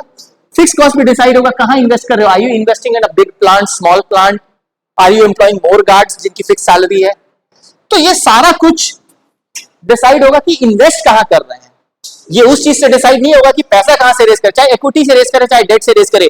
अच्छा, तुम कोलगेट खरीदने जाते हो तो ये देखते हो क्या कि whether Colgate India Limited has raise money through debt और इक्विटी? देखते हो क्या? नहीं. Which means revenue is not driven by financing decision, it is driven by investment. And the cost of production, Colgate Palmolive India Limited जब किसी employ को higher करता है, जब रॉ मटेरियल खरीदता है, जिससे भी खरीदता है, तो वो क्या बोलते हैं कि पहले ये बताओ डेट से रेस किया या इक्विटी से, उस हिसाब से हम अपना दाम लगाएंगे. ऐसा होता है क्या? नहीं. So therefore my financing decision does not play any role in determining my EBIT. It is determined by what? Investment. So this will be determined by investment. But WACC कैसे कैलकुलेट होता था, याद है? Weighted average, name itself says weighted average cost of capital, weight of equity into cost of equity plus weight of debt into cost of debt. Simple. एक class में 5 लड़कियां हैं, 5 लड़के हैं. सारी लड़कियों का हाइट सेम है 6 फीट, सारे लड़कों का हाइट सेम है 5 फीट. कैसे निकालेंगे average height of the class? Weighted average. Simple. हंस रहे हो क्योंकि मैंने लड़कियों का हाइट ज्यादा बोल दिया? ठीक है, जानबूझ के बोल दिया. ठीक है, उल्टा यहां पे है इन द इंडियन सब कॉन्टिनेंट. बाहर में लड़कियां ज्यादा हाइट की होती हैं. Anyways, so therefore this is my weighted average cost of capital. Now WACC is dependent upon what? मेरा इतना determined, we have already determined cost of equity will be greater than cost of debt. किया था ना? किया था कि नहीं? Equity is more risky. So if I am raising more money through equity and less money through debt, मेरा weighted average cost of capital will be higher, because in my total capital the component which has a bigger weight has a higher cost. On the contrary, अगर मैं एक दूसरा combination लूं, same 1 lakh रुपया, but मैं उसमें date ज्यादा रखूं, इक्विटी कम रखूं, तो मैं डेट वाले कंपोनेंट जिसका कॉस्ट कम है उसको रख रहा हूं ज्यादा इन कंपैरिजन टू इक्विटी जिसका कॉस्ट ज्यादा है, तो मेरा एवरेज कॉस्ट क्या होगा?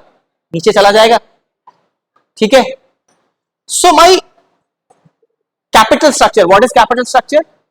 Date equity mix, financing mix, financing combination, different terms use करेंगे. Debt equity mix will decide what will be my WACC, and my WACC will decide what will be my value. WACC is one of the components which will decide my value. So what will I try to achieve through my capital structure? I should choose a capital structure which should give me the lowest possible WACC. मेरा ultimate objective क्या होना चाहिए? Minimization of WACC. WACC जितना minimum होगा for the same investment decision, मेरा value उतना ज्यादा आएगा. सेम फैक्ट्री में इन्वेस्ट किया है, पर अगर मैंने कम पे पैसा रेज कर लिया है तो मेरा वैल्यू उतना ज्यादा आएगा. Now the question arises, what is that best combination जो हम लोग इसमें पढ़ेंगे. 3 चैप्टर्स हैं इसमें. ठीक है, तीनों में हम एक ही चीज पढ़ेंगे कि क्या इक्विटी को डेट से रिप्लेस करना, because you already know equity is more costly, debt is less costly. Debt से पैसा रेस करेंगे तो क्या सारा का सारा पैसा डेट से रेस कर लें? Is it possible? अच्छा, hypothetically is it possible to raise all money through debt? 100%। क्यों?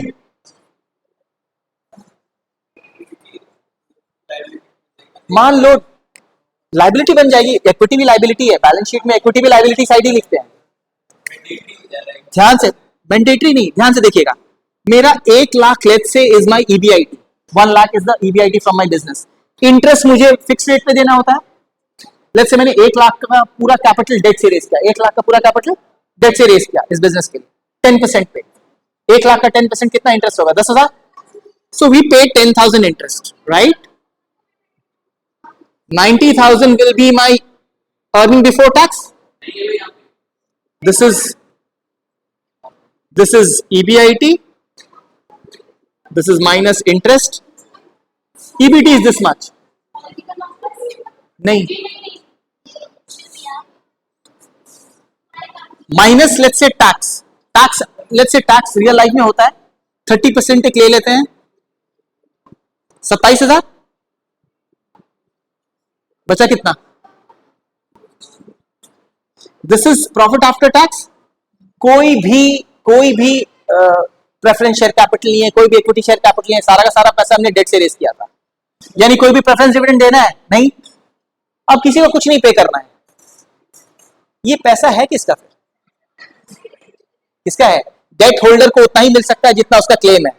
इक्विटी का होता था ना, जितना बच गया सारा तुम्हारा। डेट का वो रिस्क नहीं है, डेट बोलता है मुझे फिक्स रेट पे चाहिए, इसलिए उसको उससे ज्यादा। अब ये पैसा किसका है? ओनर का। ओनर कौन है? कंपनी का। कोई है ही नहीं। somebody has to be the owner, चाहे 1 रुपए का इक्विटी के साथ हो, somebody has to be the owner. Who will claim this residual? Government को जाएगा क्या? This is just one of the aspects I am telling you. बहुत सारी चीजें हैं। डिसीजन कौन लेगा कंपनी का? शेयर होल्डर ही नहीं है तो एनुअल जनरल मीटिंग में जो डिसीजन होते हैं वो कौन लेगा? कोई है ही नहीं share holder. So we need to have equity, चाहे वो कितना भी कम हो। Now so therefore what should be the weight of debt and what should be the weight of equity? ठीक है, that is the question that we'll be resolving here, and there are different theories. कुछ theory बोलती हैं, मैं बोल रहा हूं इसीलिए तो इक्विटी होना ही होना है। somebody has to be the owner, जो ओनर होगा उसी को तो जाएगा ना। ओनर कौन होगा? जो इक्विटी लगाएगा। मतलब इक्विटी हमेशा एग्जिस्ट करेगा ना भाई। बैंक से मैं लोन लेने जा रहा हूं, तुमको बैंक क्या 100% लोन दे देगी? कभी नहीं। वो बोलेगी तुम कितना लगा रहे हो? भाई मैं ओनर हूं ना, मैं बिजनेस स्टार्ट कर रहा हूं तो मुझे भी तो कुछ पैसा लगाना पड़ेगा, चाहे वो 1 ही रुपया क्यों ना हो। हाँ जी।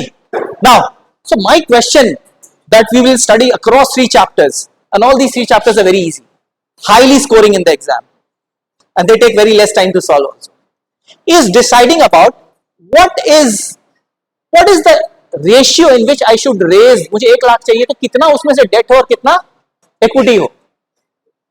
आंसर क्या है? Conceptual answer is the mix, different combinations, whether 50% equity 50% debt, 25% equity 75% debt, 30% equity 70% debt, यानी टोटल 100% होना चाहिए। कौन सा कॉम्बिनेशन बेस्ट है? वो कॉम्बिनेशन जो मुझे लोएस्ट कॉस्ट ऑफ कैपिटल दे। आपके दिमाग में क्या आएगा? सर सिंपल है, जिसमें डेट ज्यादा होगा उसमें कॉस्ट कम होगा, वेट ऑफ डेट ज्यादा होगा तो एवरेज कॉस्ट कम हो जाएगी। ऐसा नहीं होता है, ऐसा नहीं होता है। वरना हर कोई क्या करेगा? 1% इक्विटी और 99% डेट रेस कर लेगा। ऐसा नहीं होता, उसका रीजन अभी पढ़ेंगे। So why it is not possible to raise maximum amount through debt and just a small portion through equity, although debt is a cheap source of finance? That is what we are going to study in different theories. Now these theories, what do they tell you? दो चीजें बताते हैं। There is one school of thought, one category of theories which say कि भाई तुम date equity mix कितना भी change कर लो, किसी भी रेशियो में रेस करो, my cost of capital will not change. And if my cost of capital remains same, irrespective of कि मैं 50% इक्विटी से रेस कर रहा हूं या 70% कर रहा हूं या 90% कर रहा हूं, अगर मेरे कॉस्ट ऑफ वैल्यू पे कोई फर्क पड़ रहा है? Which means my capital structure decision कि भाई किस रेशियो में करें वो इररेलेवेंट हो गया। क्यों? क्योंकि मेरे वैल्यू का इंपैक्ट, वो मेरे वैक को इंपैक्ट नहीं कर रहा है, इसलिए मेरे वैल्यू को इंपैक्ट नहीं कर रहा है। So therefore it's an irrelevant decision. कोई भी रेशियो उठा लो, मेरा वैल्यू सेम रहेगा। Second school of thought says no. If you change the capital structure, if you change the ratio of raising of money through debt and equity mix, the cost of capital will change. And the moment the cost of capital changes, my value will. So therefore now there will be one particular combination or 2 or 3 combinations which will give me the lowest possible cost of capital. कई बार बच्चे question पूछते हैं, what is the lowest cost of capital? कुछ बोलते हैं sir 1%, 0.5%. Wrong answer. There is no set lowest cost of capital. मेरे लिए जो पॉसिबल होगा लोएस्ट वो होगा 5%. रिलायंस के लिए पॉसिबल है वो 1% पे पैसा उठा सकता है क्योंकि उसकी क्रेडिबिलिटी मार्केट में बहुत ज्यादा है. So therefore minimum means the minimum possible, maximum means the maximum possible in a given situation. So we'll be studying these two categories of theories. Starting with the first theory. So before that, I'll just quickly go through the assumptions because these assumptions play a role in what is the solution that we get. हम लोग assumptions generally क्या करते हैं? याद करते हैं, यही करते हैं ना. इकोनॉमिक्स में भी सबसे पहले assumption इकोनॉमिक्स में पढ़ा होगा 11th 12th में, हम रटते हैं. अगर assumption चेंज कर देना, आपका पूरा जो आंसर आ रहा है वो चेंज हो जाएगा.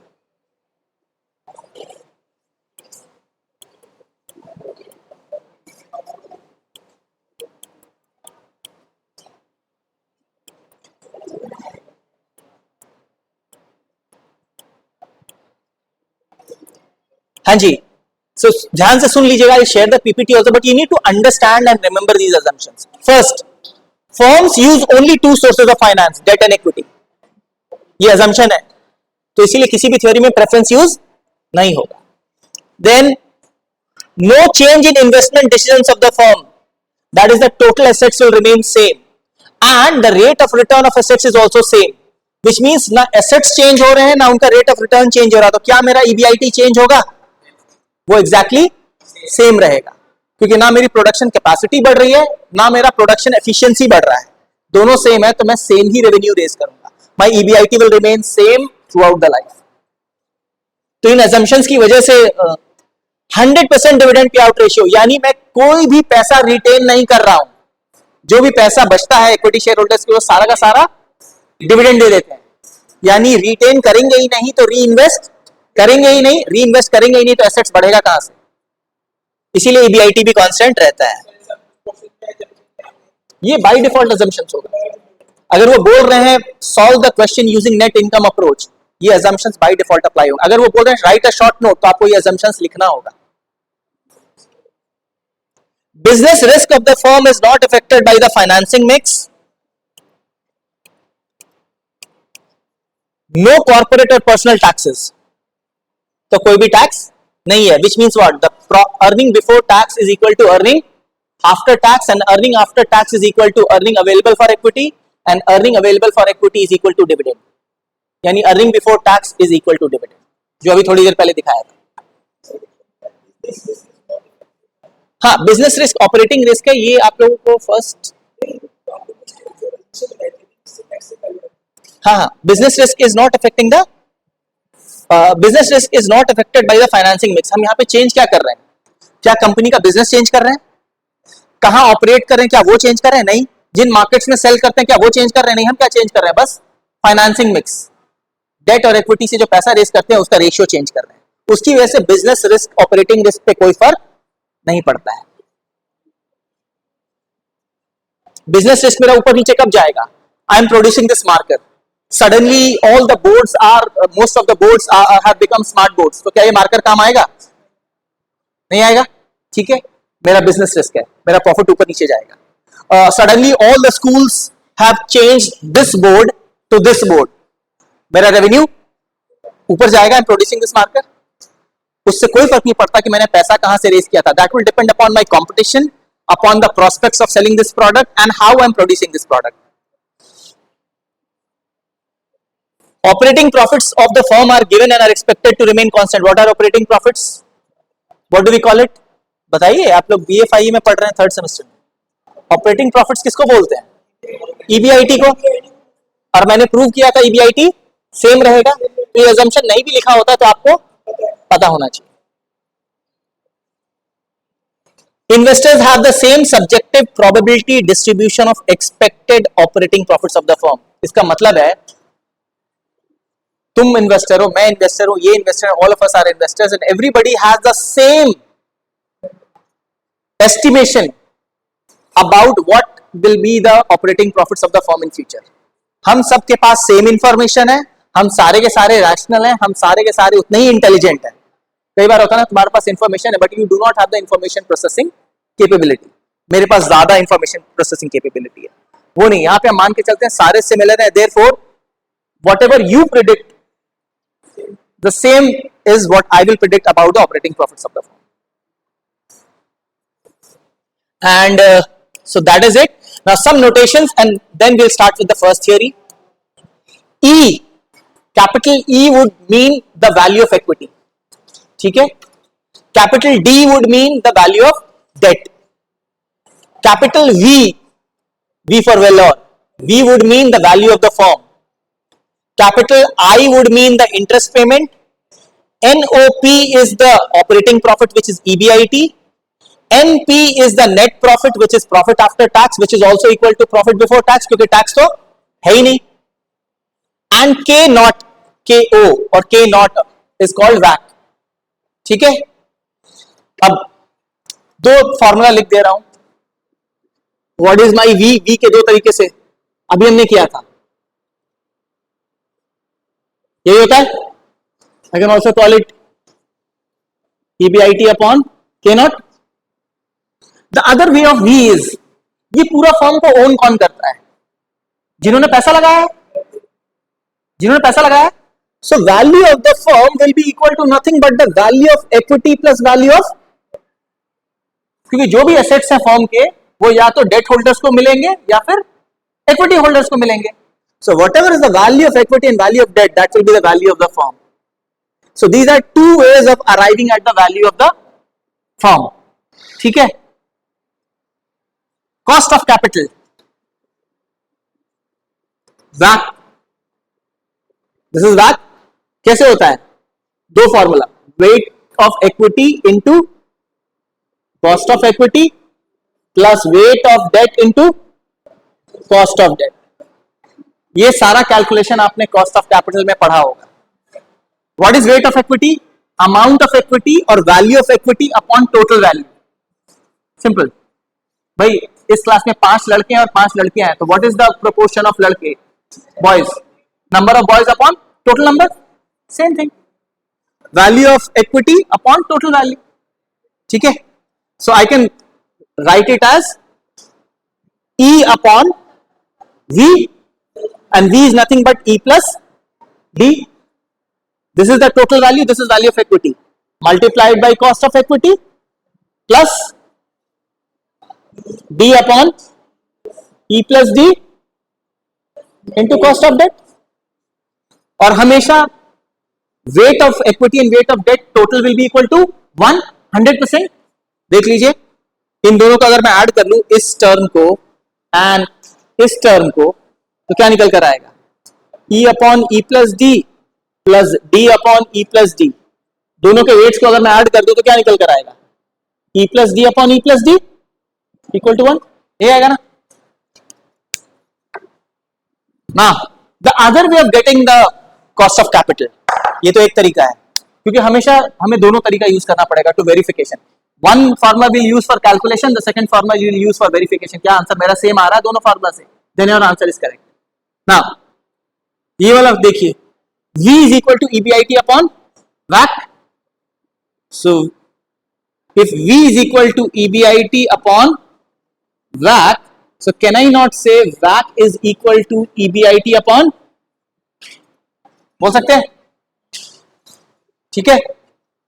So there are two formulas. One formula for K naught or WACC is this or this, and the second formula is this. ठीक है? Two formulas for value, this and this, and these are the formulas which we'll be using. Now first theory, we have 15 minutes, good enough to understand the theory. Conceptual है, आराम से समझ में आएगा. What are the assumptions? जो normal assumptions किए थे इसके अलावा इनकी अपनी अजम्पशन होगी. What is this assumption? It says that the cost of raising money through equity and cost of raising money through debt, यानी cost of equity and cost of debt remains constant. यानी अगर आप पहले equity, सारा पैसा equity से raise कर रहे हो and then slowly you are substituting equity with debt, यानी equity को repay कर दिया, debt raise कर दिया, तो debt का proportion बढ़ता जा रहा है, equity का proportion कम होता जा रहा है. Still ideally अगर देखा जाए in real world, अगर आप डेट ज्यादा रेज करेंगे तो आपका रिस्क बढ़ता जा रहा है. क्यों? आपको फिक्स पेमेंट्स ज्यादा देने पड़ेंगे. ठीक है, तो रिस्क बढ़ रहा है, फाइनेंशियल रिस्क बढ़ रहा है.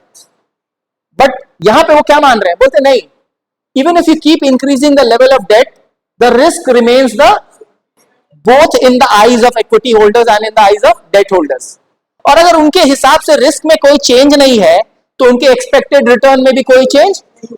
So therefore the cost of equity, which is their expected return, cost of debt, which is the expected return of the debt holders, will remain same. So this is the assumption which gives us completely a different solution in comparison to the other theory. So it says cost of equity and cost of debt will remain same, constant, but cost of equity will always be greater than cost of, क्योंकि equity holders का risk हमेशा debt holders से ज्यादा है. अब ध्यान से देखिएगा, this is the assumption which, so if we start with, let's say in my example, cost of equity is 15% and cost of debt is 10%. I'm starting with first combination 1. यहां पे है weight of equity और यहां पे है weight of debt. ठीक है, combination 1 में 100% इक्विटी, पूरे इक्विटी से स्टार्ट कर रहे हैं, डेट कितना होगा? 0. Combination 2 80% equity and 20% debt. Combination 3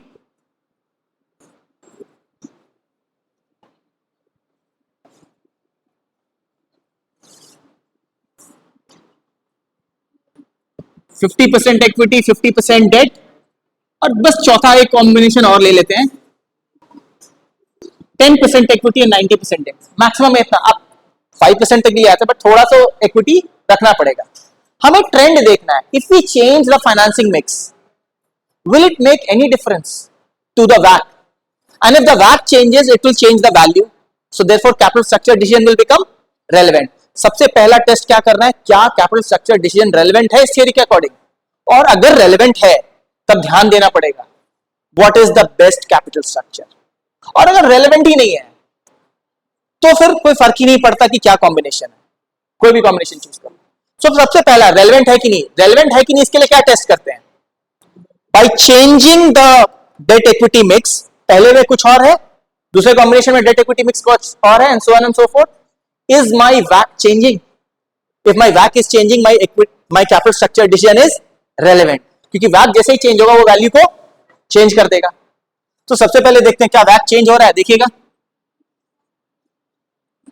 wait of equity into cost of equity plus weight of debt into cost of debt, कितना आया? दिस इज माय वैक. Weight of equity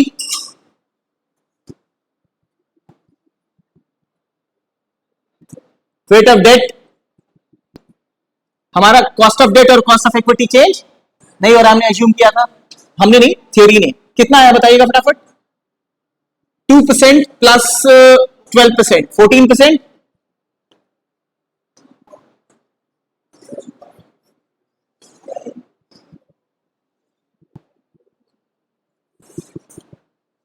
%5 plus 7.5%.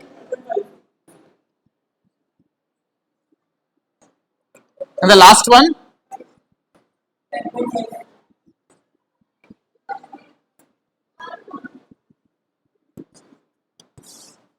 हम जैसे जैसे डेट को सब्स्टिट्यूट कर रहे हैं इक्विटी से, we are changing the debt equity mix. Debt बढ़ाते जा रहे हैं, इक्विटी कम करते जा रहे हैं. Can we capture a trend? कोई ट्रेंड दिख रहा है?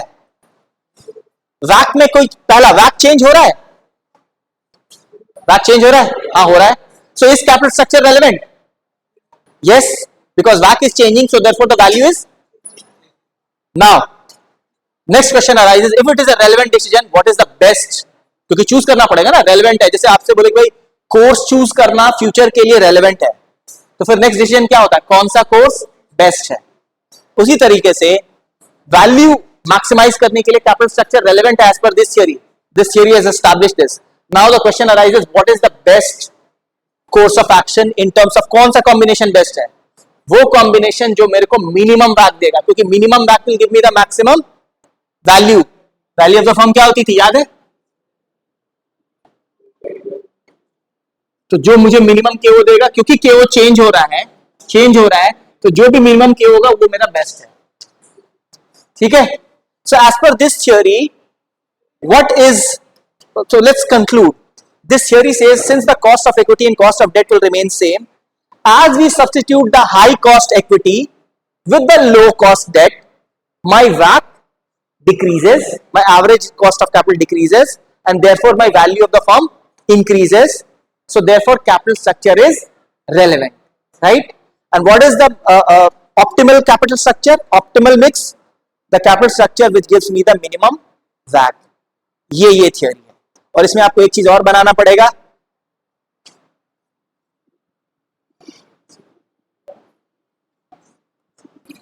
I am measuring cost of debt, sorry, cost of equity, cost of capital and cost of debt on this axis, and I am measuring the percentage of debt on this axis.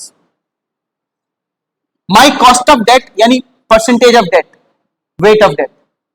मेरा cost of equity constant था, याद है? So for all different levels of debt, मेरा cost of equity same रहेगा. What will be the line look like? Straight? For all combinations of debt, my cost of equity is same. For all combinations of debt, my cost of debt is also. Now, when we start with 100% equity, my cost of capital is equal to cost of के के बराबर है. ध्यान दीजिए, 15% के बराबर था. 100% अगर इक्विटी से ही रेस कर रहे हैं, हर पैसा इक्विटी से है, तो कॉस्ट ऑफ कैपिटल भी इक्विटी होगा, cost of equity. So it starts from here, but as we keep substituting the cost of debt, sorry debt for equity, मेरा कॉस्ट ऑफ कैपिटल क्या हो रहा था? देखिए, गिरता जा रहा था. For a higher level of debt, my cost of capital falls. This is my KO line for different levels of debt. जैसे डेट का लेवल बढ़ रहा है, मेरा कॉस्ट ऑफ कैपिटल गिरता जा रहा है.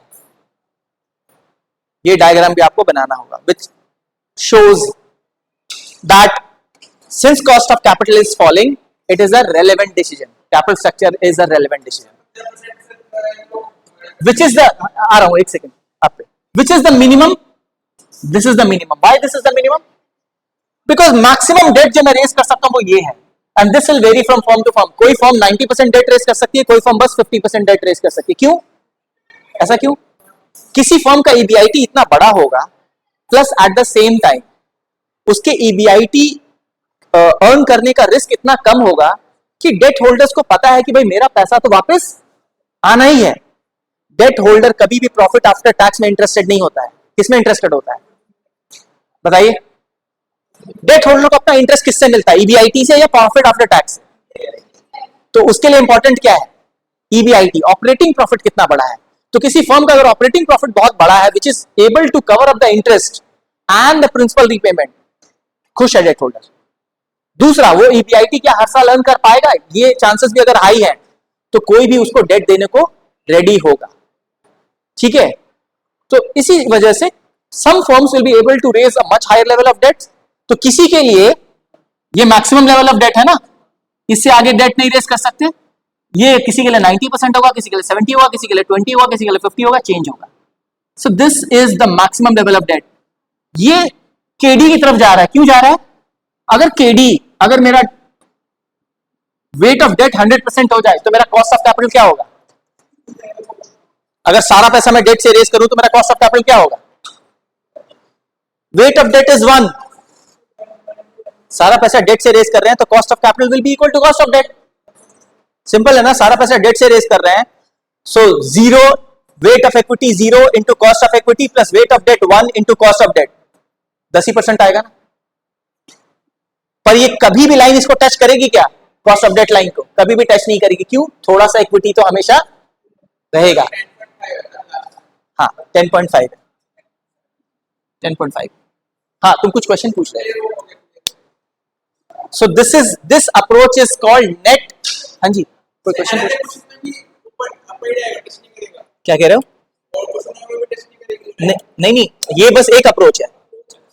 This is called net income approach. What is this called? Net income approach. अगर ये अप्रोच समझ लिया तो आगे का अप्रोच 2-3 मिनट में खत्म हो जाएंगे। बस एक अजम्पशन चेंज होगा, कर्व चेंज होगी और कुछ नहीं। दूसरा अप्रोच बता देता हूं फटाफट, 5 मिनट अभी भी है क्योंकि दोनों अप्रोच रिलेटेड है। हाँ जी सुन लो, दूसरा अप्रोच का अजम्पशन क्या है? वो बोलता है as you increase the level of debt real life में एक्चुअली फर्म ज्यादा रिस्की होगी, उसका रिस्क बढ़ रहा है, financial payments, fix financial payments बढ़ रहे हैं, चांसेस ऑफ डिफॉल्ट बढ़ेगा। तो बोलता है वो थोड़ा प्रैक्टिकल अप्रोच है। So this net income approach के बाद आता है नेट ऑपरेटिंग इनकम अप्रोच। वो कहता है as you increase the level of debt और as you substitute equity with debt, it means the same thing, the risk perception of the debt holders will not change. If the risk perception of the debt holders is not changing, which means cost of debt will remain same. चाहे कितना भी date ले लो, cost of debt change नहीं होगा। But वो क्या कह रहा है? तो the cost of equity holders will change. Sorry, the risk perception of equity holders will change. Now they are finding the firm more risky. So therefore, at higher levels of debt, the cost of equity will be much higher. अब वो किस rate से बढ़ रहा है? वो बोलते हैं एग्जैक्टली मैंने इक्विटी को सब्स्टिट्यूट किया डेट से तो मेरा एवरेज नीचे गिर रहा था। क्यों गिर रहा था? मैं हाई कॉस्ट इक्विटी को लो कॉस्ट डेट से सब्स्टिट्यूट कर रहा था। अब वो क्या कह रहा है? When you are substituting equity with debt, the remaining equity holders, for example यहां पे 100% इक्विटी था, किस रेट पे था? 15%। जब मैंने 20% इक्विटी को 20% डेट से सब्स्टिट्यूट कर दिया, मेरा इक्विटी कितना बचा? 80%। अब ये ज्यादा रिस्की हो गया है तो इसका कॉस्ट चेंज हो जाएगा, which means this will be 0.8 into a higher cost of equity, increase cost of equity. Cost of debt same रहेगी। अब ये किस रेट से रेज कर रहा है? मैं एक छोटा सा एग्जांपल देता हूं। एक साइड 10 लोग हैं और एक साइड 10 लोग हैं टग ऑफ वॉर में, ठीक है? दोनों के पास बराबर पावर है। जो रोप का मिडिल पार्ट होता है वो कहीं भी किधर भी नहीं खिसकेगा, सेम जगह पे रहेगा, ठीक है? या मैं सिंगल लेते हैं, लेट्स से हमें कुछ सामान को खींचकर यहां तक लाना है, ठीक है? 10 लोग हैं, 10 के 10 लेट्स से बॉयज हैं विथ सेम स्ट्रेंथ, ठीक है? अब वो सेम स्ट्रेंथ से है तो वो खींचकर ला रहे हैं, एक डिस्टेंस तक ले पाएंगे एक टाइम में। उन 10 में से मैं 2 को रिप्लेस कर दूं, ठीक है? मैं 2 गर्ल्स को ले आऊं जो बॉयज से ज्यादा पावरफुल है, लेट्स से, या ऑपोजिट करते हैं, ठीक है? 10 गर्ल्स थी, अब तुम बार बार में देखोगे मैं गर्ल्स को हमेशा स्ट्रॉन्गर दिखाऊंगा क्योंकि you know the moment you give an example where girls are shown to be weak तो दूसरे तरीके से ले लेते हैं, ठीक है? They are obviously not weak, ठीक है? सो 10 गर्ल्स हैं, उनके पास एक पावर है, इक्विटी की जगह पे 10 गर्ल्स हैं, वो खींचकर एक जगह तक ला पा रही है, ठीक है? उन 10 गर्ल्स में से मैं 2 बॉयज को सब्स्टिट्यूट कर देता हूं, यानी 2 गर्ल्स को निकाल लिया, आई रिप्लेस इट विद 2 बॉयज। वो 2 बॉयज उतने ताकतवर नहीं है, वो कम ताकतवर है, ठीक है, गर्ल्स से। तो अब जब वो खींचेंगे तो क्या उतनी दूरी तक खींच पाएंगे? उतनी दूरी तक खींच पाएंगे नहीं, उससे कम दूरी तक खींच पाएंगे, ठीक है? ये हो रहा था जब हम कॉस्ट ऑफ डेट और कॉस्ट ऑफ इक्विटी सेम था। अब हम नेक्स्ट अप्रोच में क्या बोल रहे हैं कि वो जो 2 बॉयज को रिप्लेस कर रहे हैं वो कम ताकत वाले हैं, लेकिन वो 8 गर्ल्स को मैंने एनर्जी बार दे दिया, ठीक है? वो जो बची हुई 8 गर्ल्स उनको एनर्जी बार दे दिया, उनकी ताकत पहले से बढ़ गई।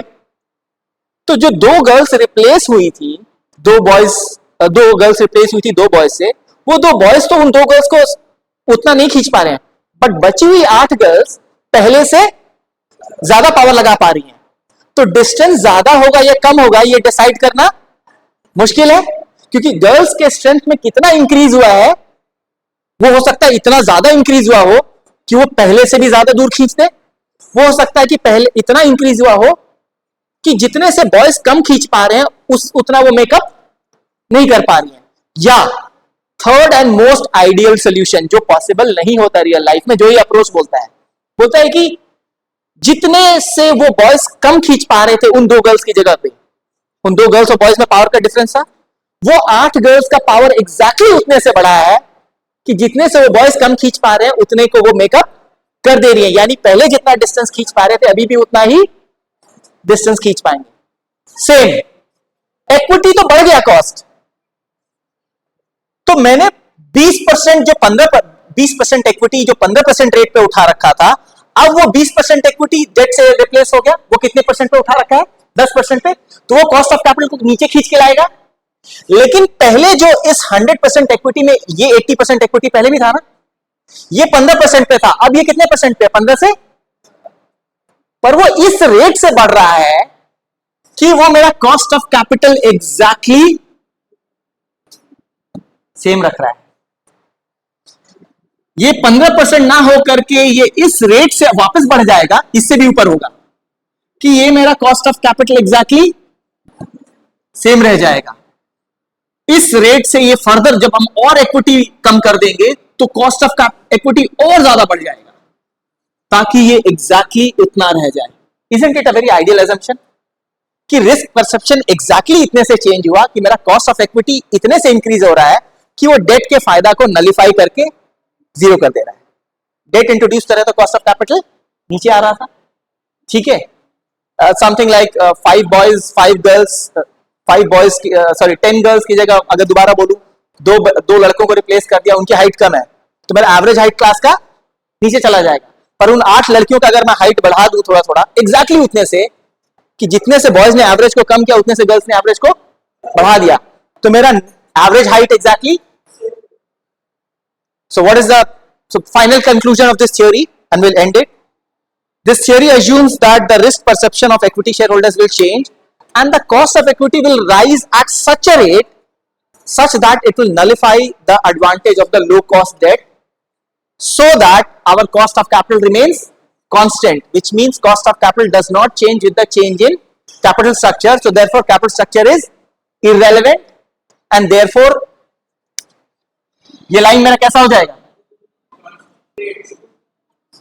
सेम ग्राफ अगर मैं बना दूं और हमारा खत्म है आज का, आप बताइएगा मुझे।